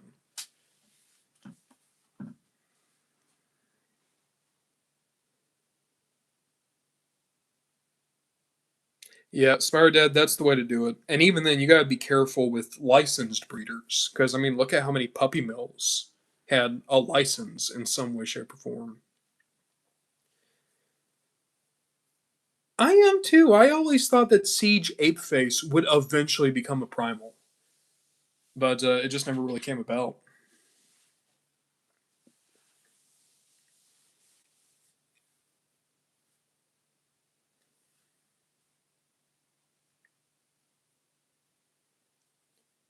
I'm trying to remember like who else I picked for that roster. I remember I won specifically as the G2 rep. It was going to be G2 Megatron. That was the other thing is that there could only be one version of each character. So there could only be one Optimus, one Megatron, one Starscream. And for some reason I was like, no, if we're doing like a Marvel versus Capcom thing, it needs to be G2 Megatron because he is the most video game ass Megatron to ever fucking live. I think the G1 Decepticon rep what the G1 Decepticon rep was Scrapper because I was making it. Because I was making it, I was like, no, it has to be Scrapper from G1. I'm sorry, I didn't make the rules. I just made the roster. um, because I think the animated rep was going to be animated Blitzwing. Because at one point my idea was it was going to be G1 Blitzwing as the G1 rep, but I thought animated Blitzwing would be more fun because then you could also have it like it could be like how Killer Instinct did Idol, where at random Blitzwing's fighting style would change depending on which personality randomly took over. Like I felt like Blitzwing, animated Blitzwing, could be a lethal joke character where like he is incredibly powerful, but depending on which personality you get, it changes up what your combos and your supers are. So that would be the trick with Blitzwing is you would have to like figure out the RNG, learn how to play three characters with Blitzwing.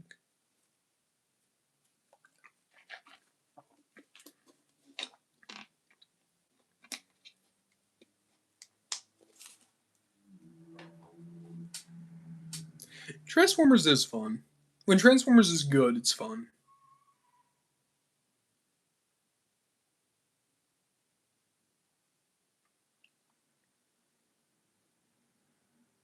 All right.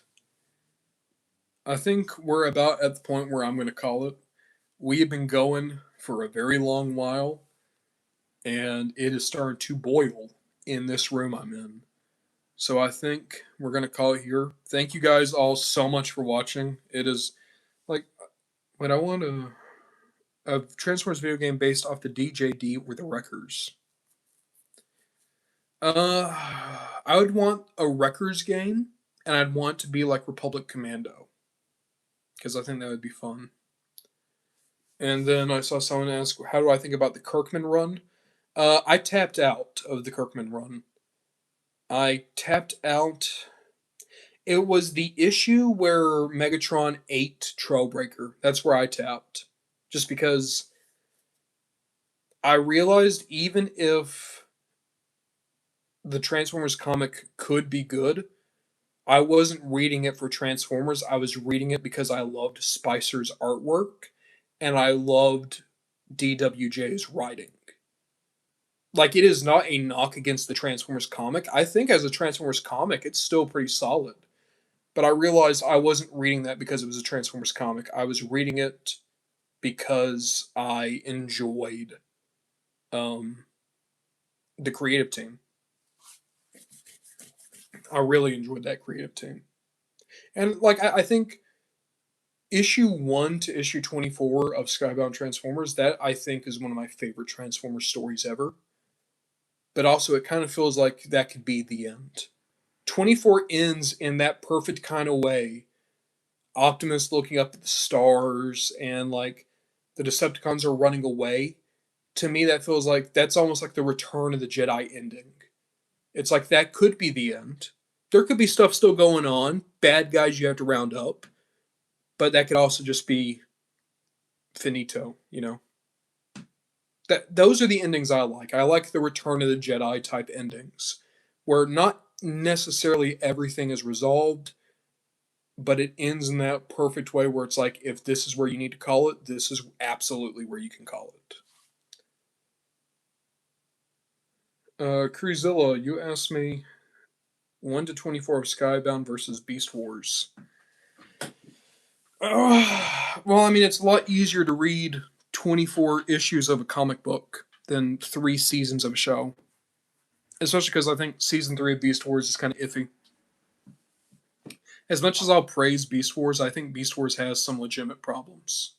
I honestly think that, like, for all the praise I give Beast Wars, not enough people give Beast Wars the kind of the critique that it does deserve. The most critique you get from Beast Wars is people saying like, "Oh, the animation's kind of dated," but it's like there's legitimately some writing problems in Beast Wars.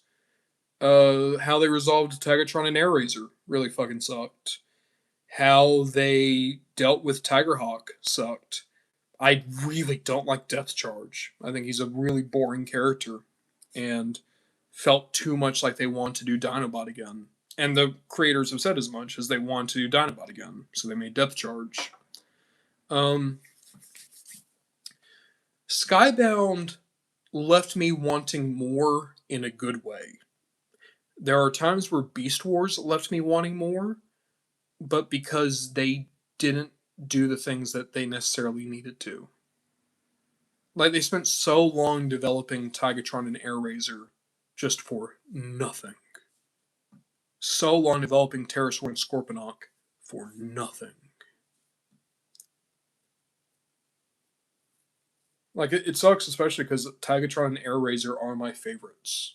They are they are my favorite Maximals. Scorponok is my second favorite Predacon.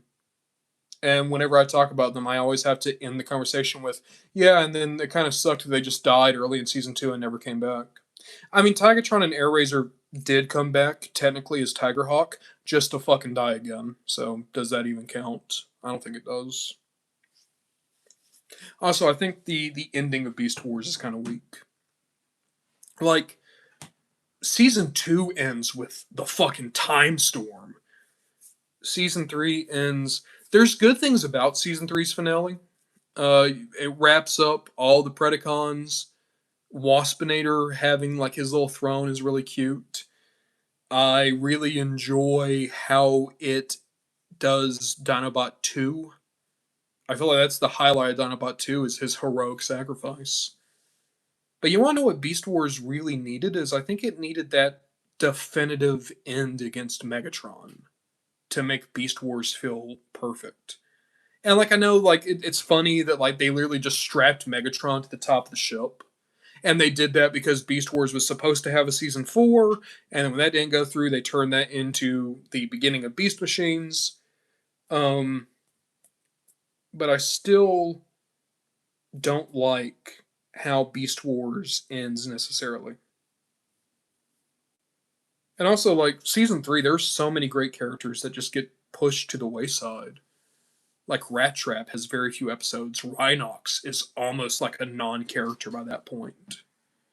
Um, Black Arachne was great. Oh, Spire Dad, absolutely. You can turn in whatever you want. And even if like you finish it later, you could always like submit it and maybe I'll like put it on a different artist alley. It's like, hey, we did Black Arachne a few months ago. This was something that Spider Dad submitted. Like I'm fine with that. We did that in the Rhinox video, someone submitted a Megatron design late. So I just included it in the Rhinox video. I don't want to make it a habit, but if it's a thing where like I know this person was working on it during the month, um, then I would love to put it in.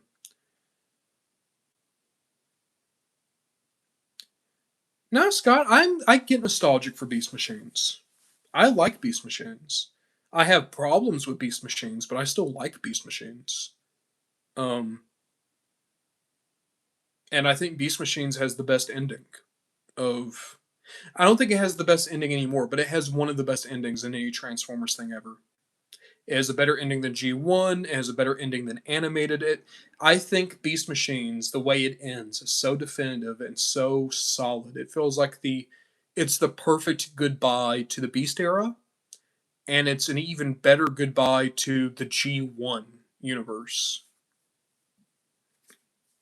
Like that final fight between Megatron and Primal. Even if Beast Machines as a show has a lot of problems, the finale of Beast Machines is not one of them. It's fucking great. And that's what I'm talking about, is I think if you had put that final fight in Beast Wars would be a perfect show.